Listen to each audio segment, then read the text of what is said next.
116th Street. Yeah, that's what makes up our city. And NAM is at the center of lifting everybody up so that all votes rise with the same time. God bless you. And as the great late Adam Clayton Powell used to say, keep the faith, baby.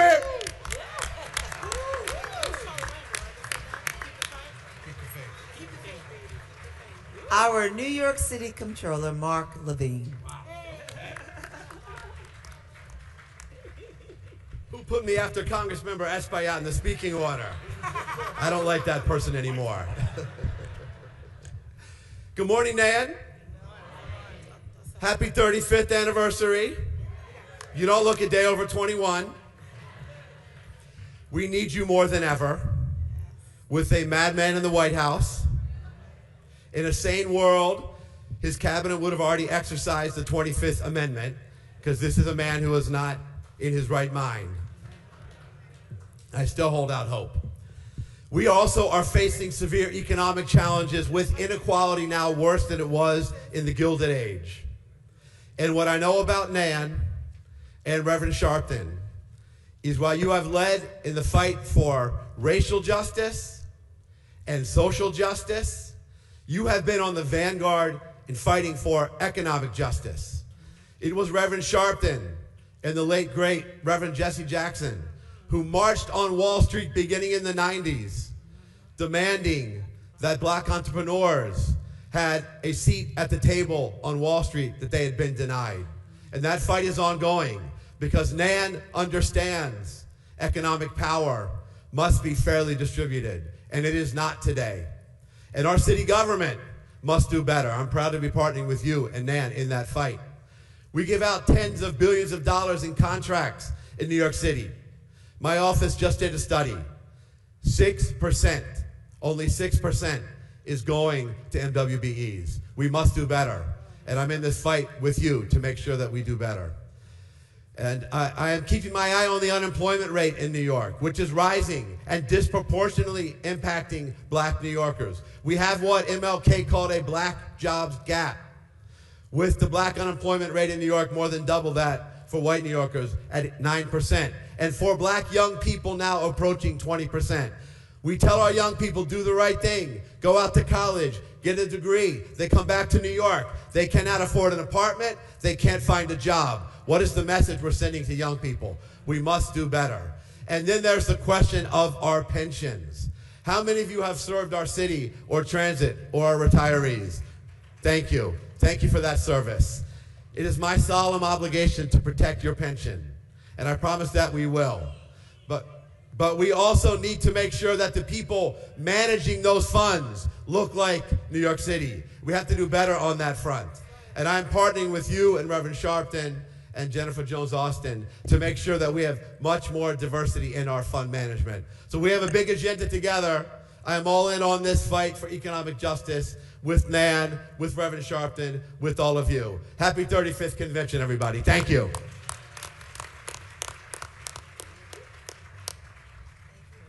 Next, we will hear from our Manhattan District Attorney, Alvin Bragg. Good morning, NAN. I love Saturday morning on 145th Street, but this is great. We got the whole country here, and I specifically want to thank Jennifer Jones-Austin. She brokered the deal for the new house. I will be brief, and I want to just talk specifically about something that Reverend Sharpton talks all the time. Our communities require and demand both safety and fairness. You know, some people act like they can't coexist. They need each other, and Reverend Sharpton has lifted up that message now for 35 years. And a lot of what we're doing in the Manhattan District Attorney's Office is based on, you know, what we see Ashley and Dominique working with the NAN Youth Huddle, or Saturday mornings and lessons learned there. So I'm happy to report, as you gather here in the middle of Manhattan, the safest big city in America, that at the same time, over the last 4 years, working with NAN, working with other electeds, working with our community leaders, shootings are down 70% in Manhattan. And we can clap for that, because those shootings are about us. In New York City, 95% of shooting victims are black and brown. And at the same time, we have doubled our referrals to mental health and drug treatment courts. So don't tell me they can't be done at the same time. And those are lessons learned on 145th Street at NAN. I thank you. Yeah. Let's keep marching onward. Our Bronx District Attorney, Darcel Clark. Thank you. Good morning, NAN. It's wonderful to be here. Before I speak, I want to give greetings from our great Attorney General, Letitia James. She's here? You all know Tish would be here, but the Congressional Black Caucus is holding one of their conferences today. And you know, we love Tish because she belonged to us in New York, but she belonged to the whole country. So she's going out there representing all of us, and you know she is doing the good fight against the Trump administration and everybody that feels that they can disrespect our community. So let's give it up for Letitia James and the work that she's doing. All right. Y'all gonna give her a bigger applause than me, but I'm glad I delivered that at least, right? But I'm Darcel Clark, the District Attorney of the Bronx, happy to be in my 10th year as the District Attorney. Wow. Wouldn't be here without NAN and Reverend Sharpton and those of you who were able to vote for me to make sure that I became the first woman District Attorney in the Bronx and the first black woman elected DA in the state of New York. But I won't be the last, because you know what? NAN is the one that empowers people to better themselves. And as I do this work as a district attorney in the Bronx, and my colleague Alvin Bragg talked about, you know what? The victims of the crimes and those offenders of the crime look the same in my community, in the Bronx. And we can't wait for other people to come and save us. We have to do it ourselves, and that's one lesson that we get from NAN. And as Reverend Sharpton said, we all got to come out of here with a plan and a strategy to deal with those things that are holding us back. We have been here before. We're going to get through this, but we only get through it through the work that you all do each and every day in every place that you stand in this city and this country. So I'm happy to be a part of this movement. I'm happy to have NAN there when I need to help to deal with the struggles that we have in the Bronx. D.A. Bragg, I'm happy that your shootings are down, but when you look at the statistics of the city, unfortunately, all the bad things that are happening, most of them are happening in the Bronx. And that's because of the disinvestment that has happened in my county for years. But you know what? I got a good partner sitting right over there called the Borough President, Vanessa Gibson. And the two of us are helping to turn that around. And one of the problems that we're dealing with, and I spoke to Councilmember Joseph, we're talking about our young people. We need more of them in these rooms right here. And I know that NAN has a Youth Action Network, and you are doing your part. Christian, I see him here. He was one of the young people that I used to have in the Bronx doing the work, and look at him now. Our young people are full of promise. We need to do better. We can't have them taking over malls in Bay Plaza like they did last time, right? But we can't keep solving the symptoms without getting to the root cause of the problem. And one of the things I did because of that, because social media was the one that helped push that out, those efforts out. And you know what we did as a community, the electeds and the business community? We sent a letter to TikTok and Snapchat and all of those platforms to say, you know what? You got to do better to know not to push that things out. And yesterday, the borough president and I and other electeds sat down with TikTok. And guess what? We have a plan and a strategy now going forward. That's how we get this done. So I thank NAN for all you do. Thank you what you're going to continue to do. Happy 35th anniversary. No justice, no peace. Okay. Come on. All right, next we will hear from our Manhattan Borough President, Brad Hoyman Segal. Good morning, NAN. I'm Brad Hoyman Siegel, the 29th Manhattan Borough President. What an honor to be here. I'm here with my Deputy Borough President, Misha Smith, who represents the entire borough, 1.6 million people, but more importantly, we represent Harlem. And I just want to thank Reverend Sharpton and Jennifer Jones Austin for their historic support of Harlem. We know that Harlem is under enormous pressure. Since 2000, 33% of black Manhattanites have moved out of Harlem. And thanks to what Reverend Sharpton and NAN is doing with their historic new home, rebuilding the cultural infrastructure of Harlem, we will welcome more black New Yorkers back to the historic village of Harlem. And let me say something else, which is, as Manhattan Borough President, I follow such a long tradition of historic change makers in this office. David Dinkins was Manhattan Borough President. C. Virginia Fields was Manhattan Borough President. Percy Sutton was Manhattan Borough President. And let's not forget the first black woman to serve in the New York State Senate, the first black woman to be Manhattan Borough President, and the first black woman to be a federal judge, Constance Baker Motley. So I follow in this long lineage of incredible public servants, including Gail Brewer, including Mark Levine, and so many others. It's such an honor to be here to support Harlem. It's such an honor to be here to support NAN. Happy 35th anniversary. Next, we will hear from our City Council Deputy Speaker, Natasha Williams. Dr. Natasha Williams. Thank you. First, I want to thank Reverend Al Sharpton for putting together this annual conference and for his tremendous leadership with the National Action Network, and of course for his unparalleled contributions to the civil rights movement.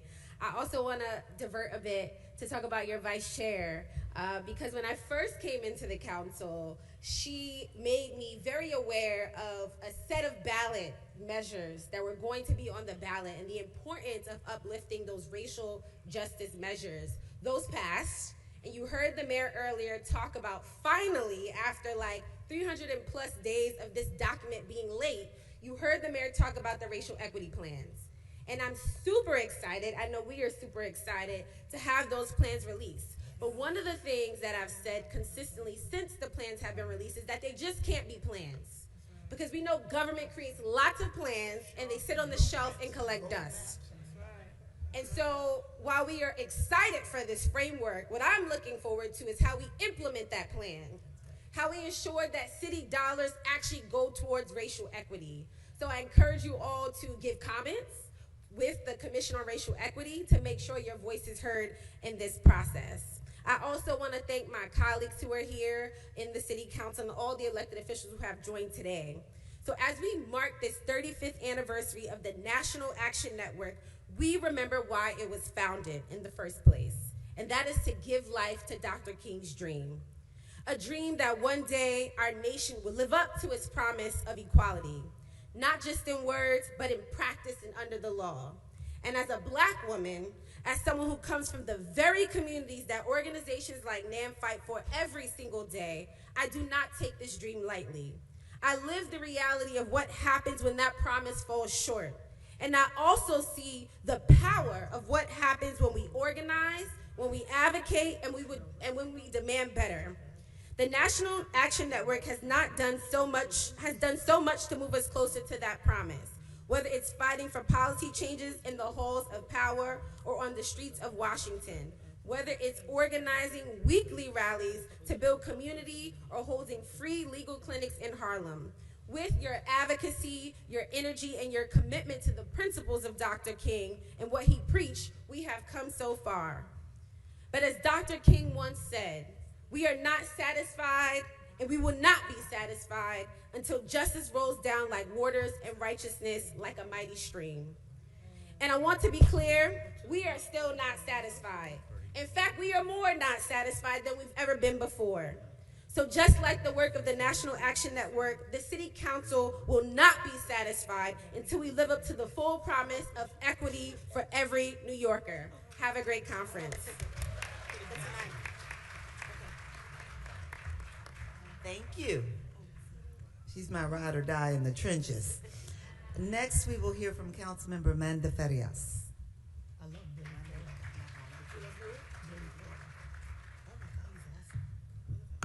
Good morning, everyone. I'm Councilmember Amanda Farias from the Boogie Down Bronx. Okay, I expected some cheers. I'm really honored to be here this morning with all of you, specifically National Action Network folks, for this historic 35th anniversary. Thank you again, as everyone has given thanks to Reverend Al Sharpton for decades of fearless leadership and unwavering commitment to justice. For 35 years, we know what y'all have been up to. NAN has been on the front lines, turning pain into policy and advocacy into action. From police accountability to voting rights, this movement has never wavered in centering the voices of our communities. This is one of the most important civil rights organizations in the country, and that impact is felt every single day. We gather at a time when our democracy is being tested, when civil rights, economic justice, and public trust are all on the line. That moment calls not just for reflection, but for action.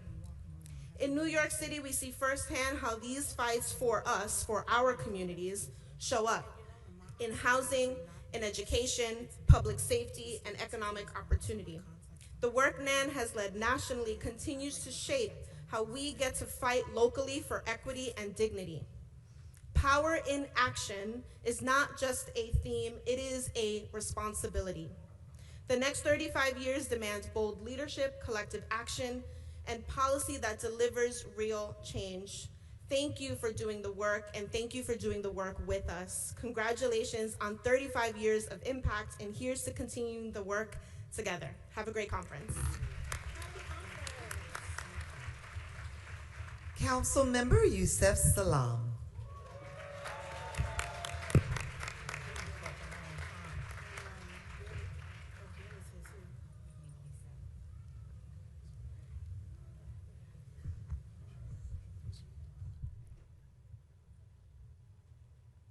I begin with the name of Allah, the most gracious, the most merciful. May the peace, mercy, and blessings from the owner of all peace, mercy, and blessings be upon each and every one of you and your families.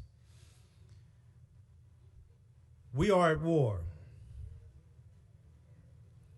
the bulk of which will not be physical, the bulk of which is mental. Psychological warfare to make me accept you is better, like your ice is colder or your water is wetter. They're holding court in the streets. This time, court will be sweet. We will not accept defeat. The signal will be your very heartbeat. National Action Network has always been at the front lines of everything known and unknown. Our great dear Reverend Sharpton, I thank you for so much that you have done, will do, because it's not a moment, but in fact, this is a movement.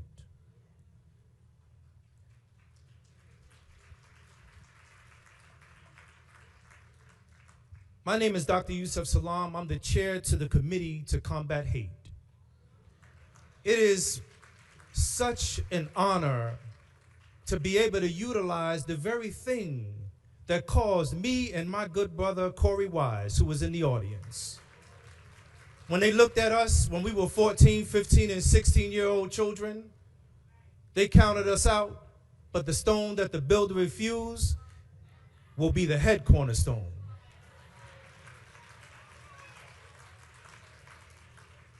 Oftentimes I would say I'm honored, but more than that, I'm actually thankful.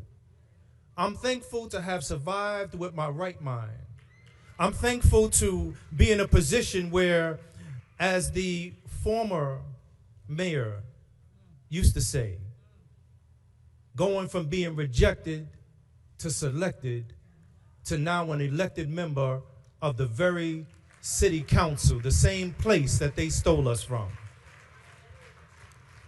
So what I want to remind you in my open remarks as I take my seat is that National Action Network has always been about action.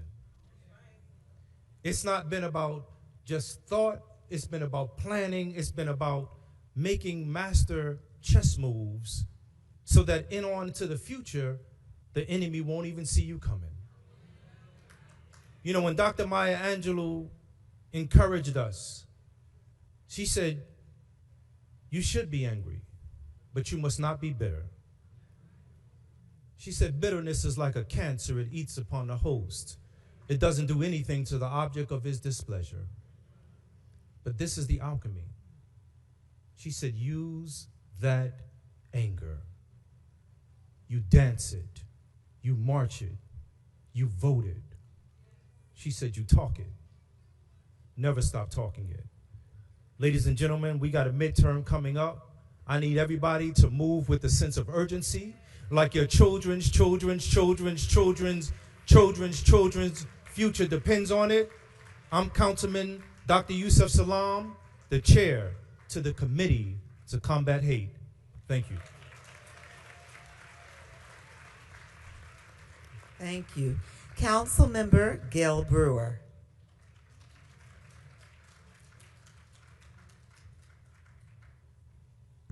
Thank you very much, Jennifer Jones Austin, and I also want to call out my friend Dawn Jones. I want to say a couple of things. I am a Gail Brewer. I represent the Upper West Side of Manhattan. I've been in office since 2002, both as borough president and city council, and I feel I've been at NAN every Saturday morning. I will say that the reason it's so important to be here today, that man in the White House wants to do so many horrible things. Obviously, war.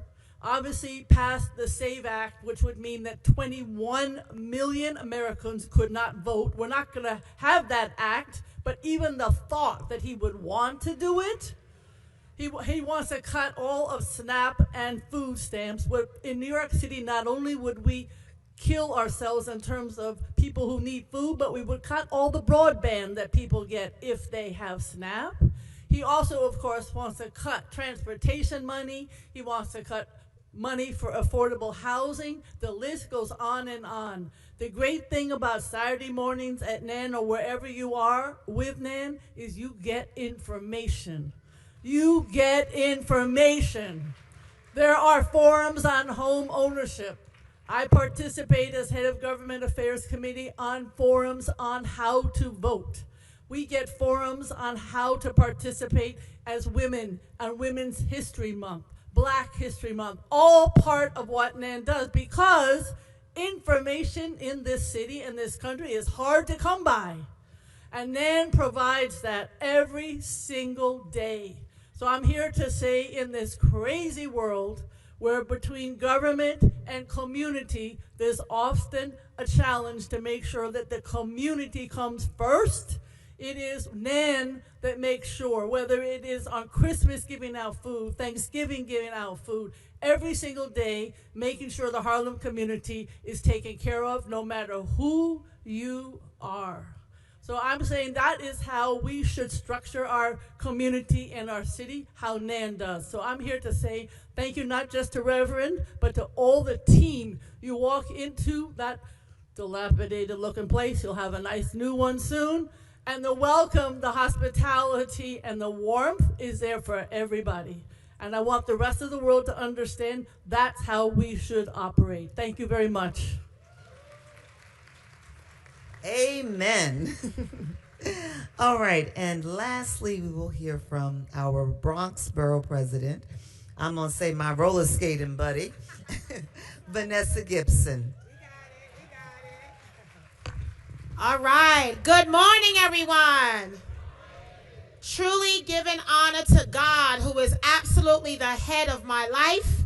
I am so thankful that he has brought us together for such a time as this. The 35th conference hosted by the National Action Network. Let's give a round of applause to our founder and president, the Reverend Dr. Al Sharpton. To Chairman Dr. Franklin Richardson, to my dear sister, our Vice Chair, Attorney Jennifer Jones Austin, to my dear sister Rachel Norlinger, and my sister Dominique Sharpton and Ashley Sharpton, to the NAN Youth Huddle members, and all of the board members of NAN, and each and every one of you, thank you for being here today. Folks, you've heard a lot of comments from elected officials. We know the work that must be done. We know our marching orders. And so this conference, Power in Action, 35 years of justice, of impact, and purpose. It reminds us that every day we must fulfill the destiny of our ancestors. I am proud to serve as the president of the great borough of the Boogie Down Bronx. And certainly to all of my colleagues in government, I want to say thank you because we are partners in this work. I am the first ever African American and woman to serve as Bronx Borough President. And I am honored to say that because for me, all of this work is about legacy and about footprints. It is about raising the standard of what leadership is all about. It is about reminding ourselves that we are blessed to be a blessing to others. It is about reminding us that we are better when we work together. It is a reminder that when we climb the ladder, we have to lift someone with us. It is a reminder that there is nothing greater that we can invest in than education. It is a reminder that our young children, our black boys and girls and our brown boys and girls, it is a reminder that every young person is ambitious and bold and creative and driven. And all we must do, folks, is invest in young people. We must make sure that some of the negativity we see among young people must be channeled and repurposed to something positive. Let us lift young people up in this moment. Let us recognize that in all of this work, it is about protecting black and brown communities that have often been left behind, ignored, denied opportunities. But in this 35th conference, we have to be strategic, we have to be thoughtful, and we have to be intentional about this work. Each of us has a purpose, and we are all called to serve in some way. So I need all of our activists and advocates and parents and faith leaders and non-for-profits organizations. I need everyone in this moment to understand that this is a call to action and attention. This president, this White House is doing everything that they said they would do. And I am often reminded, in the words of our dear sister Maya Angelou, when people show you who they are, you believe them. So we can't be surprised by the actions of this president. We cannot be surprised at his tweets and his words. But what we must do is ensure that our communities are educated and empowered and encouraged and motivated to do something. To not be a bystander, but be an upstander of justice and fairness and equality. Every right that we are afforded as Americans has been at risk. Voting rights, labor rights, women's rights, LGBTQIA plus rights.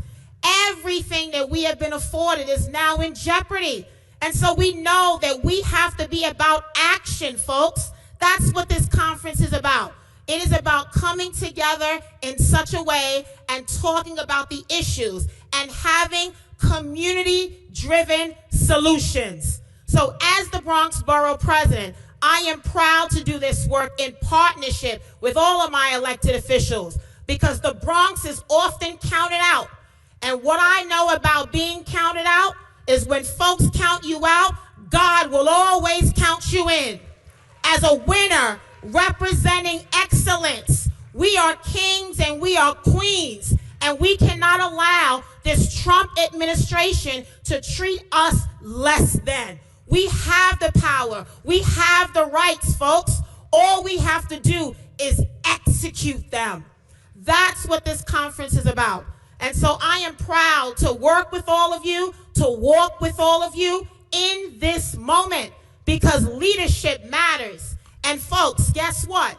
You do not need a title in front of your name to be a part of changing your community. But guess what? If you do the work, the title will come. So I need everyone to be a part of this conference for this 35th year. And equally as important, I need all of you to take that information and bring it back to your community. Help someone, because there is so much happening in this world. It feels like a full-time job fighting against this administration. But what my faith tells me is every setback is preparation for a comeback. This is a comeback moment, folks. And so as I close, let me remind all of you that we are our ancestors' wildest dreams. Every hope and every aspiration that they fought and died for. Let us not lose sight of what this moment means. Let us be about action and attention, and let us do this work that we have all been called to do. And what I like to say in the Bronx is that we do this work and we serve our people, our community, our children, our veterans, our union members, our older adults. We do this work with passion and purpose. So keep fighting, NAN.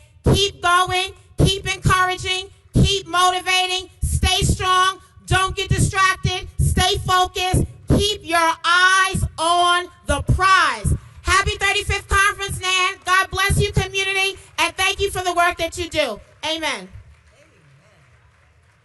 Amen. Let's just give another round of applause to our elected officials.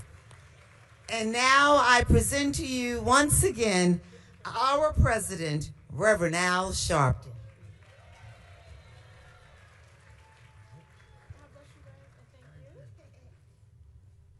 Let me, as we prepare to go to our first panel, let me say, particularly for our chapter leaders and others from around the country, on yesterday, National Action Network closed on owning and purchased and handed over $6 million to buy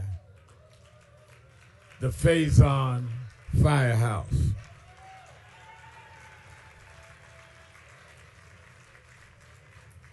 We're going to have to spend another $1 million doing some rehab. Now, we had to borrow, we got to pay that mortgage off. But we got some friends, and I'll tell you more about that at the dinner tonight, that helped to put up the collateral for us to borrow that. We had $1 million cash, the rest we borrowed.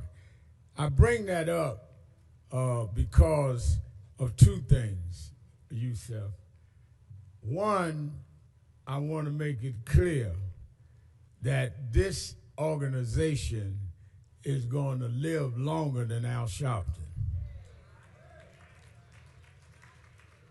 People talk about when we got started, oh, that's just Sharpton and just somewhere he wanted to do. You don't buy a building unless you intend to be here. I can keep renting and just going. When I go, it's over. Y'all have a big funeral, cry, and go on, carry on. I want to establish the permanence of this organization. So that is why, as I go through my last couple of years as president, I want to buy something so the next president doesn't have to worry about paying rent, don't have to worry about anything, because we're going to give them equity because they'll own a building that they could always have equity to. So tell all my haters, and I tell you, when I look at Corey Weiss and Yusef, who we fought for over 30 years ago, they would tell you many of the activist groups never left a building or never left a mark. NAN is one of the few that has been able to institutionalize, and I thank you and give you credit for that.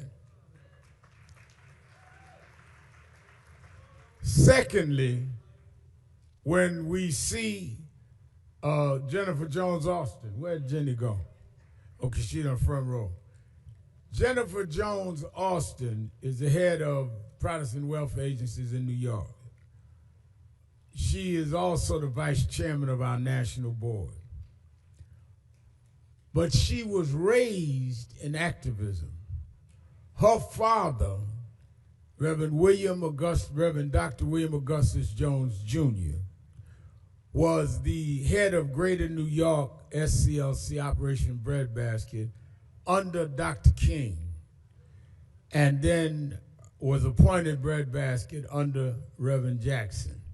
She grew up in the house of an activist. When my mother was concerned about me becoming seemingly leaning toward politics or civil rights, I was a boy preacher, started in the Pentecostal church when I was 4 years old, still got some Pentecostalism. Jamie Bland and me still shout every now and then. You put on the right tune, I'll cut a step now. We still. And when my father left and we had to move to the projects, I watched Adam Clayton Powell. My mother was scared. She wanted me to stay fundamentalist. And now fundamentalism got a bad name. They call it Christian nationalism, whatever that means. And anyway, she brought me to Bishop Washington, my pastor, who brought me and my mother across the street. He said, I know what to do with him. He can stay in the church and be active. And brought me to Jenny's father, Reverend William Jones. And he was the head of Breadbasket. He taught me, first time I picketed, we were picketing A&P, which was the path model of that time, and made them give us contracts, made them put people on the board. So I was raised in this. I was 12 years old. I became his youth director at 13, introduced me to Jesse Jackson. I became their protege, and went on. So Jenny grew up in this. When I keep hearing, and there's a lot of our young people that are from Youth Huddle, we bring in students. We went on the HBCU tour. Where's Cassius Rudolph? I just saw Cassius Rudolph that did our tour, and many of our young leaders. When I see them, Christian, and who's a young man, did our sermon on our inspirational word. When I see these young people, it reminds me that I grew up in this. We keep having people tell us they want young leadership. We have young leadership that are growing up in the movement. The reason why some of the young folks y'all are talking about, they've been parachuted in by others to confuse a process. Hello? Jesse grew up under Dr. King from a student leader. Malcolm was trained by Elijah Muhammad, who trained so don't get it twisted. Everybody hollering loud ain't saying something. We need activists that are at large, but we need those that will continue these institutions and these organizations. And that's why I was able to go and help for the last few years with Reverend Jackson, because he was with me when we started NAN. I was under him from when I was 12. He named it the House of Justice.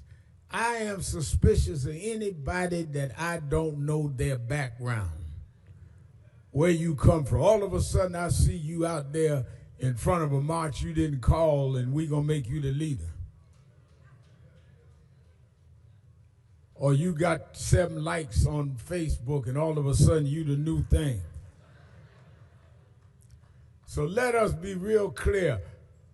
And the last part of this is people talking about, well, I wish so-and-so would step aside, make room for me. Nobody stepped aside for me. Nobody stepped aside for anybody. If you are what you should be, you don't have to have nobody step aside. People will push you up. Anybody tell you somebody got to step aside for them is not worth leading you, guiding you, or dealing with you. So I want to straighten some of that out before we get into our workshops. We're going to hear the speakers and the 5 things, then we're going to do workshops to plan going forward. Lastly, tonight, many of you that are coming to the dinner, we're going to be on time. One thing about National Action Network in 35 years, Phil Griffin, we have our dinners that start and end on the same day.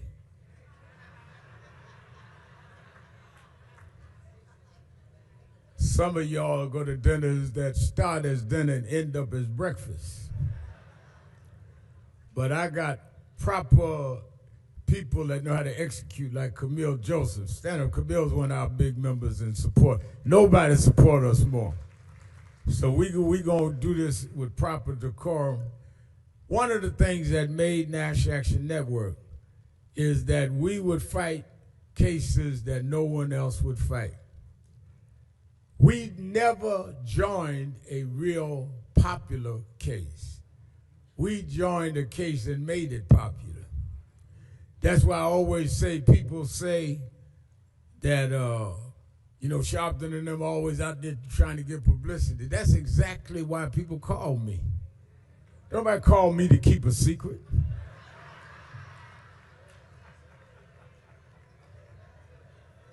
I mean, think about how crazy that is. Rev Al, the police killed my son, but don't tell nobody. That's why they call us, to put a spotlight on where was dark places.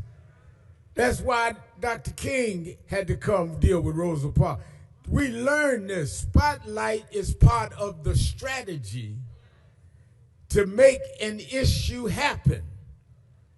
Oh, Rev Al and them having their convention gonna have a lot of press. That's the point. Because if we don't get the press, all you're gonna have is crazy Trump talking nuts tonight, selling wolf tickets to Iran rather than dealing with the problems of affordability and the problems of affordable health care. So when people tell you I'm about the media, tell them yes, guilty. And that's what we need to keep a spotlight on what's going on. And I'll tell you this, and I'll bring on the next panel. I didn't learn that, Yusef, in college. I dropped out of college. I didn't learn that in college. I learned it because when we had to move to the Albany projects, and then we moved in a tenement in Brooklyn, we had roaches. Now, I know some of you bourgeoisie don't know nothing about roaches. But we had roaches. And I don't care how much Raid we sprayed on them. Now I hear some murmurs, so some of y'all know about what Raid is. We couldn't get rid of the roaches. And I remember we had got it down in our little apartment, and I went one night, I got up, went to get something out of the refrigerator, and roaches all over the kitchen table. I ran and woke my sister up. I said, Cheryl, come here, the roaches. She said, leave me alone. I said, no, you gotta help me with the roaches. She stumbled, half asleep, kicked the light on, cleared her eyes and looked. She said, ain't no roaches here. I said, I'm serious, they was right there. 5 or 6, 7 roaches. She said, leave me alone. Went back and laid down. I couldn't figure out what happened. So I'm standing there, and I walked back in the kitchen, looked, the roaches was back on the table. So I ran back and got against Cheryl. I dragged out of bed. They back, I'm telling you, they roaches. She stumbled, she said, I'm gonna kill you. I said, no, I'm serious. She cut the light on, no roaches. So I figured this thing out. if you put the light on, roaches will run. Roaches only get comfortable in the dark. So I spent all my life cutting the light on the roaches I found all over the United States.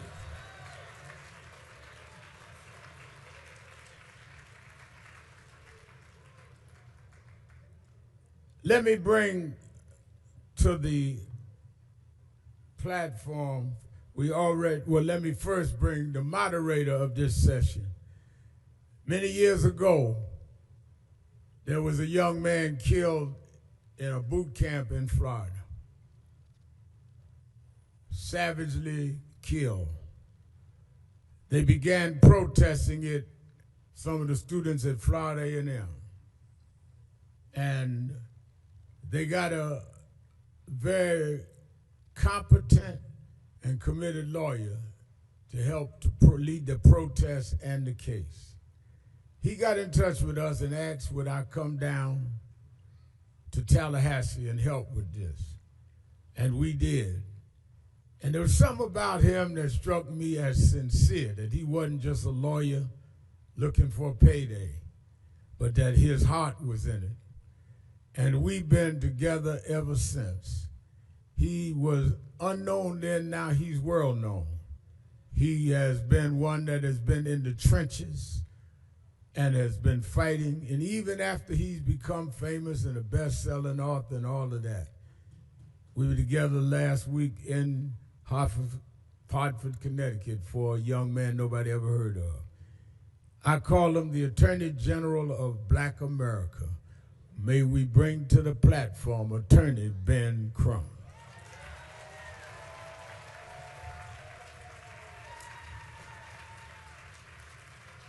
Mentor, 35 years. Good morning, NAN. Y'all give it up for my mentor, my co-counsel, a man who always answers the bell. He's been answering the bell for 35 years for Black America. Y'all give it up for our civil rights leader, the Reverend Al Sharpton. Y'all can do better than that. Y'all get on your feet. Reverend Al Sharpton. And before I let him go, now more than ever, especially since our mentor, Reverend Jesse Jackson, transition, we have to now be more intentional than ever when we get an opportunity to give flowers to those trailblazers who led the way for so many of us. I don't want ever to miss an opportunity to tell Reverend Al how much he means to Black America now more than ever. More than ever. And the last thing I will say is, you know, there are times when we pass the torch. And Reverend Jackson, he often blushes about how Reverend Jackson mentored him. I have to believe, Reverend Al, that Reverend Jesse Jackson was awfully proud but awfully at peace knowing that there was somebody to pass the torch to a new civil rights leader for America for these times such as these. Y'all, again, let's thank Reverend Al for taking the torch and being our civil rights leader for the United States of America. I love you, Reverend. Amen. So, good morning, man. Y'all know it's that time where we bring out the people who turn their pain into power, turn tragedy into triumph, and refuse to accept injustice. You know, this young man on the stage is the epitome of transforming tragedy into triumph. I mean, when you think about a lie that tried to steal the freedom of a group of young black boys, immediately it comes to mind what happened here in New York City, especially when the person who occupies the White House took out a full-page ad trying to say that they should be sentenced to death, even though there was not a scintilla of truth about what happened to them. And he refused to lose, and I am so proud that God has made his test into a testimony. Y'all give it up for the New York City Councilman, Dr. Yusuf Salaam.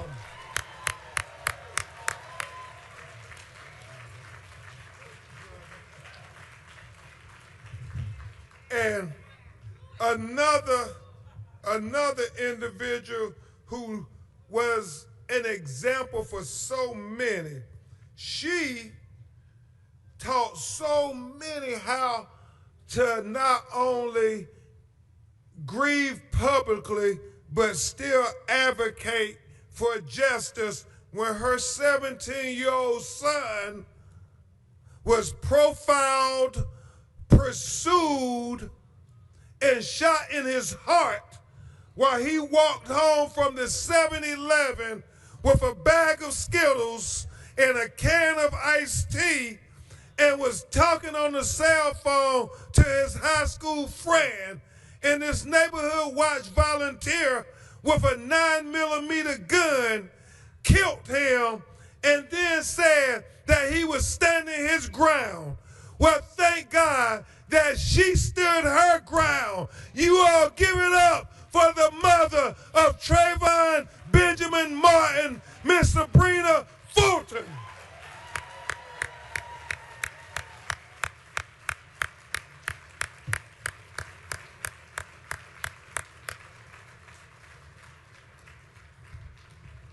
Thank you, Queen. And then, y'all, this sister here, Trayvon was 2012. Man, it's hard to believe. It seemed like it was only yesterday, Sabrina, Reverend Al and Reverend Jackson and everybody coming down to Sanford, Florida. But this next sister, tragedy of how she lost her son was so very similar, because just like Trayvon killer pursued him and then tried to say it was self-defense, well, this sister in 2020, her son in Brunswick, Georgia, thank God we have video. Trayvon didn't have video, but in Brunswick, Georgia, when Ahmaud Arbery was lynched for jogging while black, not in 1940, not in 1950, but in 2020, in our day, he was lynched for jogging while black. And the killers, even though they lynched him, chased him down like a dog while they were on the back of a pickup truck with a Confederate flag on the license plate, and one of them had a shotgun riding in the bed of the pickup truck, chasing him just for jogging while black. And it is so tragic that even though they killed them, even though they had video that the prosecutor saw day one, they still got to sleep in their bed for 72 hours because they accepted the word of the killers as the gospel. But thank God, his mother, Wanda Cooper Jones, refused to stay silent, and she continued to fight and not only make history by having a conviction of the killers on the federal level, but also on the state level by passing for the first time the Georgia hate crime law. She is a person who has become a force of nature. Y'all give it up for Ahmaud Arbery's mother, Wanda Cooper Jones.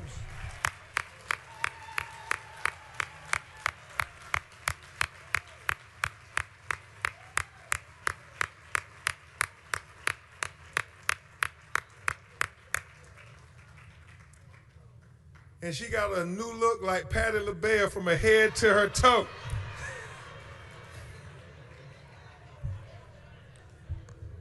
Now, this next sister, y'all, sometimes you literally cannot believe the way they kill our children and try to justify it.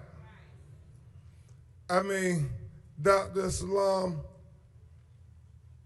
nobody would believe this if they wrote it in a Hollywood movie. But it actually happened in Ocala, Florida. There was a white lady who considered herself to be the perfect neighbor, who were harassing little black children who lived in the neighborhood. And it was her perspective that these little black children didn't have a right to play in their neighborhood, even though it was a football field next to the apartment complex. For whatever reason, this Karen felt that she could, I don't know how else to describe her.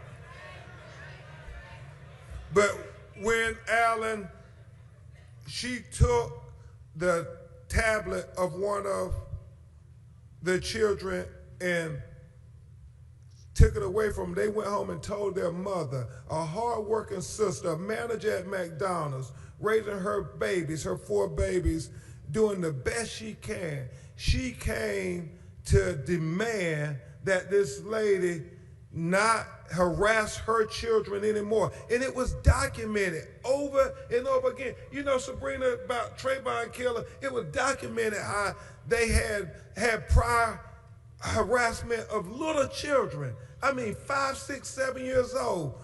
And so she came to the door and she was knocking on the door, a door that was a metal door, a door that was locked, a door that had a deadbolt on it.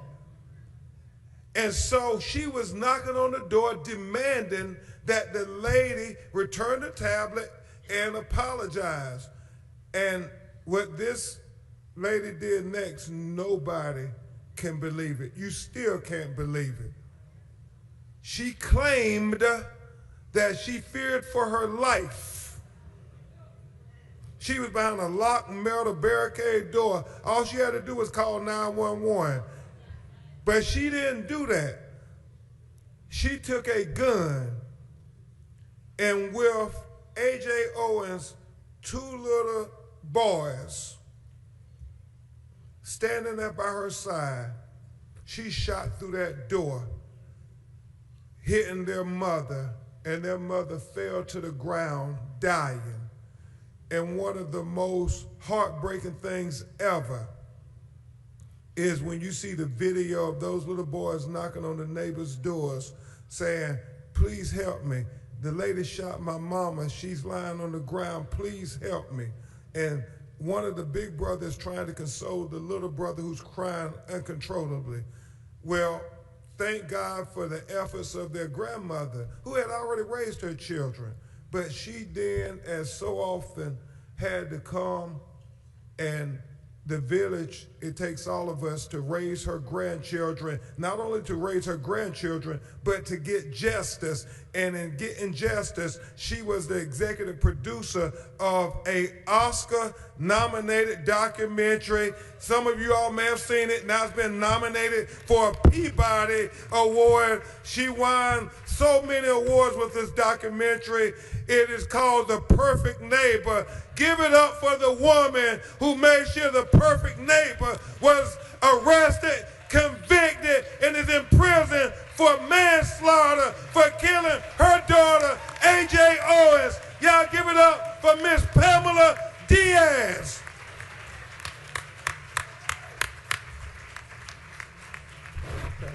Thank you so much, Pamela. Everybody got new looks like Patti LaBelle. I mean, she got a new look too.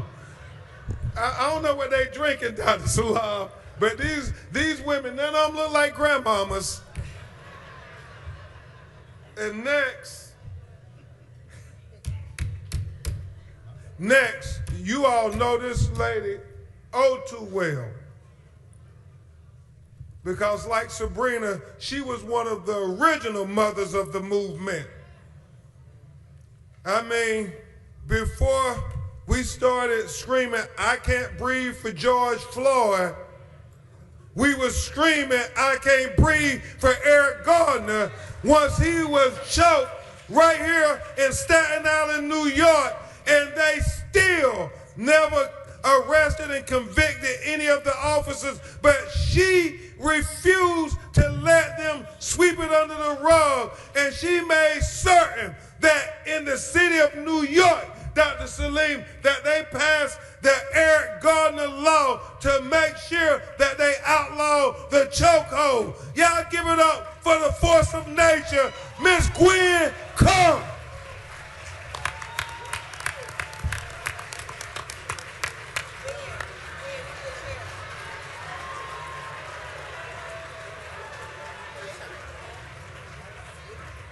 Yeah, don't she look good in her purple? Right here. And again, I just gotta say, y'all, they all got a new attitude like Patti LaBelle. I mean, wow, they've been working out, getting their mind, body, and soul right. Now this next young man, boy, time seems to just fly.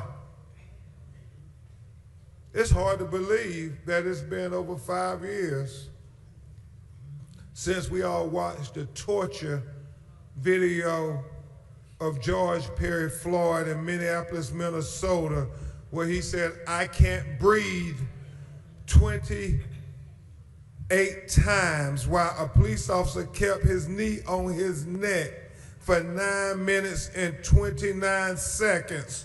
And once you see that video, you cannot unsee that video. And I remember, Sabrina, the first time he did an interview, he was crying, it was uncontrollable. I mean, you could tell that he was a person who grew up with his big brother as his hero. I mean, so like so many of us, we shared beds together, and there's a special bond when you grow up on the rough side of the mountain and you share close living quarters with your siblings. And I can't even imagine what it must have been like when he watched that video of his brother begging for life, calling out for their mother, and yet Derek Chauvin kept his knee on his neck. I mean, his testimony in the historic trial was just something so powerful. The fact that he and his family was really the precedent setting of not only getting full justice in every way, because for so long they said black people, you could only get a conviction at a criminal level or you can get the civil settlement, but you couldn't get both.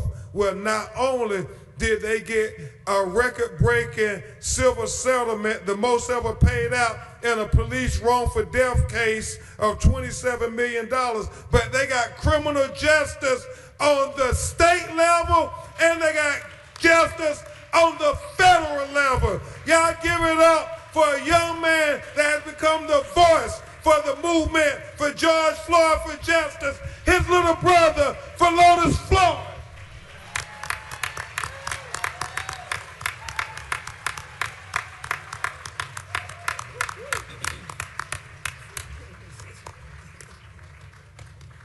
Hey, and again, Patti LaBelle, new attitude. Y'all see how he getting back to his fighting weight and lost all that weight? I'm saying, Miss Keita Floyd, keep doing whatever y'all doing. And then I think this next person, man, just like Dr. Yusef Salaam, he was wrongfully accused and wrongfully convicted. And if you saw the masterpiece that Ava DuVernay put in the mini series, How They See Us, all you can do is applaud this brother every time you see him for making sure the Central Park Five became the exonerated five. You all stand to your feet for King Corey Wise. King Corey Wise. King Corey Wise. What he had to endure, my Lord.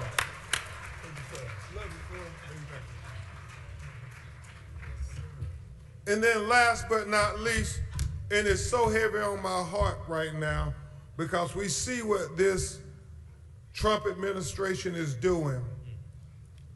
I mean, all the things Wanda Cooper Jones we did on the federal level for loaners, trying to get the fighting to make sure we got convictions and we got accountability. But then, just like our sister Breonna Taylor, you all saw last week in Louisville, Kentucky, where the Department of Justice petitioned the court to dismiss the charges against the police officers who kicked in her front door at 1 o'clock in the morning and unnecessarily, unjustifiably, and unconstitutionally mutilated this unarmed queen named Breonna Taylor with 8 bullet holes while she was practically naked in her nightgown. And they dismissed the charges. And equally troubling is what they are doing right now in Memphis, Tennessee, with the federal conviction of the criminal charges of the 5 black officers who killed Tyree Nichols while he was just trying to get home. And you all saw the video now. You saw what he said to them. I'm just trying to go home. There could not be a more heartbreaking proclamation as they continue to just beat him and kick him and body slam him over and over again until he died. And now they are trying to dismiss these charges as well, even though his mother and father did everything that parents could do to make sure that they got justice. And so I want them to know now at the National Action Network conference on April 11, 2026, no matter what this Trump administration do to try to deny them justice, that we're going to continue to stand up with them, we're going to continue to speak up with them, and we're going to continue to fight with them as long as we know that we got their back. They will get justice. Y'all give it up for the parents of Tyree Nichols, Rovon Wells, and Rodney Wells. We are standing with you. We know what you're going through. We know they're trying to have a miscarriage of justice. I mean, Miss Rovine, it's a shame before God what they're trying to do to y'all. I mean, this is going on right now. They're trying to petition the court to get rid of the charges. And so we are going to move fairly quickly today. We have 2 big questions for the panel. As Reverend Al said, because of your efforts, I wrote a fiction novel, a Black Perry Mason series, because I kept watching the Lincoln Lawyer and the Rainmaker and Perry Mason and Matlock, and I kept waiting for them to have a black superhero trial lawyer. And since they never would do it, I said, Sabrina, I said, I got to write it myself. And thanks to you all, it has become #1 on the New York Times bestsellers list in the legal thriller genre. So thank you, Black America, for letting us tell our stories. And the book is entitled Worse Than a Lie. And so, you know, I selected that title because I heard my grandmother say on occasion, Pam, what's worse than a lie? She said to tell the truth and have nobody believe you. She said that's worse than a lie. And I say, Yusef, Corey, y'all, it gets so much deeper in the novel, especially in real life, when you go and you're fighting for your freedom in a racist criminal justice system, and you are telling the truth and nobody in the system believes you. I can only imagine, y'all, how many sisters and brothers every day in courtrooms, in cities, in states all across America have to go into courts and lie on themselves and enter into trumped up plea agreements. And I do mean trumped up plea agreements because the alternative is so much worse of them rolling the dice and going to trial with a jury of anybody but a jury of their peers, and then they're being wrongfully convicted and having to spend decades in prison for a crime they didn't commit. Now that's worse than a lie, and it happens every day in America. And so my question to the panel, starting with you, Sabrina Fulton, is when your loved one, and it's going to be for everybody, when your loved one was first tragically killed and the injustice happened, what was the lie that they tried to tell you to justify the killing, and what did you do to overcome the lie? We taking testimonies this morning, Nan. So Sabrina Fulton, if you would answer that question. Thank you. It's good to be here. I just want to say thank you for having me again, and good morning. The biggest lie that was told was that the reason why Trayvon was shot and killed was because of his hoodie. And I'm wearing a hoodie today, and I ask you, do I look suspicious? That part. So that was the biggest lie that they told, that Trayvon was wearing a hoodie. But we all know it was the color of his skin that caused his own death. So there were several things, but that was the major lie that was told, that it was the hoodie. Anderson Cooper, who is right here on air, was one of the first people to step out as a white person to say he wears his hoodie to work every day. He rides his bicycle, he wears his hoodie to work every day, and he doesn't look suspicious. Amen. So that was just something in our mind, and our young people continue to wear their hoodies. They don't look suspicious because their kids don't look suspicious. What I decided to do is I decided to speak up for my son who could no longer speak for himself. Attorney Crump knows that I told myself and everybody that I was not coming back to Sanford because that's where my son was shot and killed. And I said I wasn't coming back, but when they told us that they wasn't going to arrest the person who shot and killed Trayvon, I packed my bags and I was in mommy mode, and I have been in mommy mode since then. Amen. Thank you so much, Sabrina, for being a trailblazer for so many. And then, Ms. Gwen Carr, the question is very simple. What was the lie they told you when they first killed your son, Eric Garner, and what did you do to overcome the lie and get the truth out? Well, good morning, everyone. It's a pleasure to see all of you. But yes, the biggest lie that they told, they didn't know it was a video out yet. So they said that the police was talking to him and he had a heart attack. So, you know, if there wasn't a video, they would have stuck by that lie. And so after I actually found out what happened to my son, you know, I was in a dark place for a while. You know, I didn't even want to get up out of bed. But then I said to myself, if I don't get up and I don't speak my son's name, who will? Because I thought at the time, I said, boy, I should have been there when that police officer was choking my child. He would have had to kill both of us. But then the Holy Spirit spoke to me and said, well, if you were there and they killed you too, who would be here to lift up your son's name?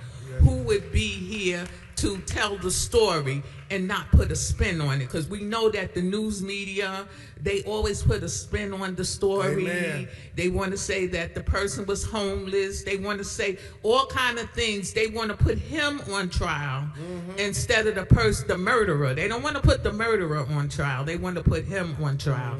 So yes, so then after that, when I start meeting all these lovely people who, you know, was feeling the same way I was. See, because we're the only ones who have had this tragedy, who really knows how it feels to lose a child. You know, people will say, I know how you feel, but no, you don't. And you don't want that feeling either. So, but you know, I did get a law change. I did get the Eric Garner anti-chokehold law passed. And that was after 5 years, but I fought for 5 years, and thanks to a lot of people who I had my back who fought with me. A lot of politicians, they fought with me. So, you know, you just got to get out there, and you sometimes have to step out the box and just see who will be with you, and then you'll find out who is against you. Thank you, Ms. Gwen. Thank you so much, Ms. Gwen. And now, Ms. Rovan and Rodney, what was the lie that they told you after they killed your son? And what did you all do to get the truth out and overcome the lie? Good morning, everyone. Thank you for having us. On January 7th, 2023, the Memphis police officers came to my door and they told me my son was being arrested for a DUI. And it puzzled me because, first of all, my son don't drink. They told me that he was being transported to the hospital because he had got pepper sprayed. They also asked me, was he on some type of drug? And that confused me because they said that he came out like he was the Hulk or some damn body. When I asked them where my son was, they told me he was nearby. They didn't give me a location. They told me they were going to take him to the hospital. I asked if I could go to the hospital. They told me no, because he was arrested. My husband and I, after they left, we decided to go look around, and we found Ty's car with other police officers. They basically told us the same thing, that my son was acting like the Hulk. They tried to arrest him, and he fought them. Hours passed. I received a phone call from a doctor at the hospital, and he asked me if I knew if my son was in the hospital, and I told him yes. They told me that he was being arrested and he had got pepper sprayed. The doctor told me, no, ma'am, your son went into cardiac arrest, and that you need to get to the hospital as soon as possible. Now, mind you, they didn't tell me any of this. When I got to the hospital and I walked into my son's room, all I saw was him in a bunch of tubes, and basically he was brain dead.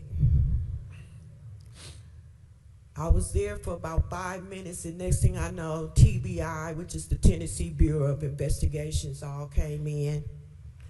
and they removed every police officer in the room because they knew they had lied as well. Knowing that the police officers came to our door and just blatantly lied to us was just something that I couldn't believe.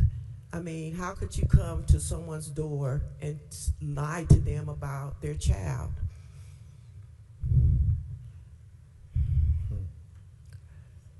As the days went on, we found out that it was 5 Memphis police officers that beat my son to death. They kicked him.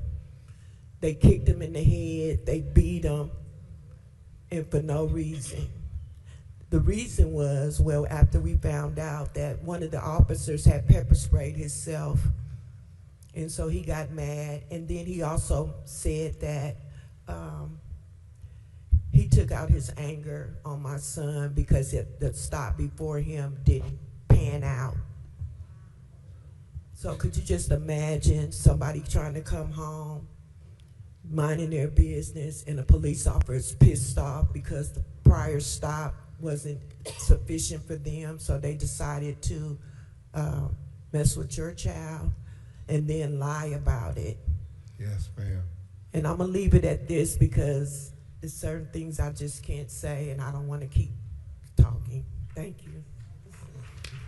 Thank you, Ms. Rovan. Mr. Rodney, you have anything to add? Okay. Well, again, y'all, we know the lies that are swarming even now. As I've never seen it. You all watch Law and Order. Have you ever seen the prosecutor come and volunteering that we want to dismiss charges even after we got the conviction? They ain't do that with you, did they yourself? Corey, did they ever come just volunteer, say, we want to dismiss the charges while y'all was sitting in prison? They didn't come and say they wanted to dismiss the charges to help y'all get out of jail, did they? Is it my turn? Not yet. Coming. We coming, Corey. We coming. All right. Philonis Floyd. Philonis Floyd. If you could tell National Action Network audience what was the lie when they killed your brother that they told you all to try to justify it, and how did you all, what did you all do to get the truth out and make sure that the lie didn't live forever? Y'all can hear me? Yeah. Well, my brother, he was murdered May 25th, 2020 in Minneapolis at Cups Food, right across the street from Cups Food. He came out. They said he had a $20 counterfeit bill. And when the police came out to speak with him and put him in the car and things like that, the officers were, to him, the state that he was in, he didn't have an understanding. But with police, they have all the power. So they wanted to put him in the car. Then they took him out the car, put him on the side by the curb, and next thing you know, they was talking to other officers, and then the Chauvin, he came, and when he came, he was a different police officer. He took my brother out, and he was agitated, I guess, and he just put his knee on my brother's neck, and my brother was crying and he was screaming and he was begging for our mother and stuff. And people watched it and people videoed it. So you all seen what I seen. Because at the end of the day, his life mattered. And everybody who was there, they had from kids to adults who've been through so much that I haven't had the opportunity to see. But with him crying for his mom, that's the thing that I think about a lot when I'm sitting there watching him, and I'm thinking about his daughter seeing that video.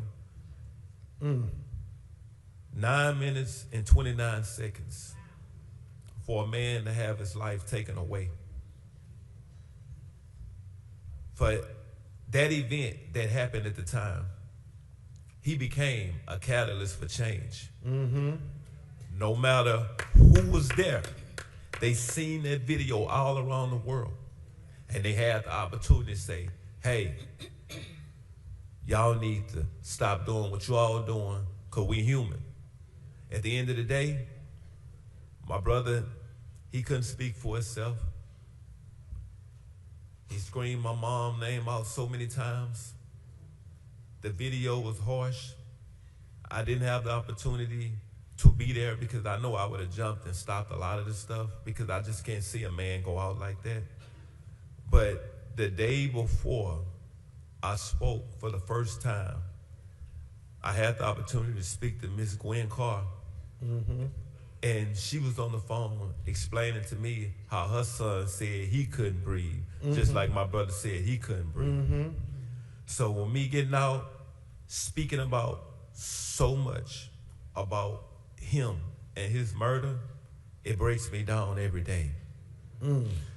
I get to, like, right now, it's in me. My brother, he hangs around me, but God lives inside of me.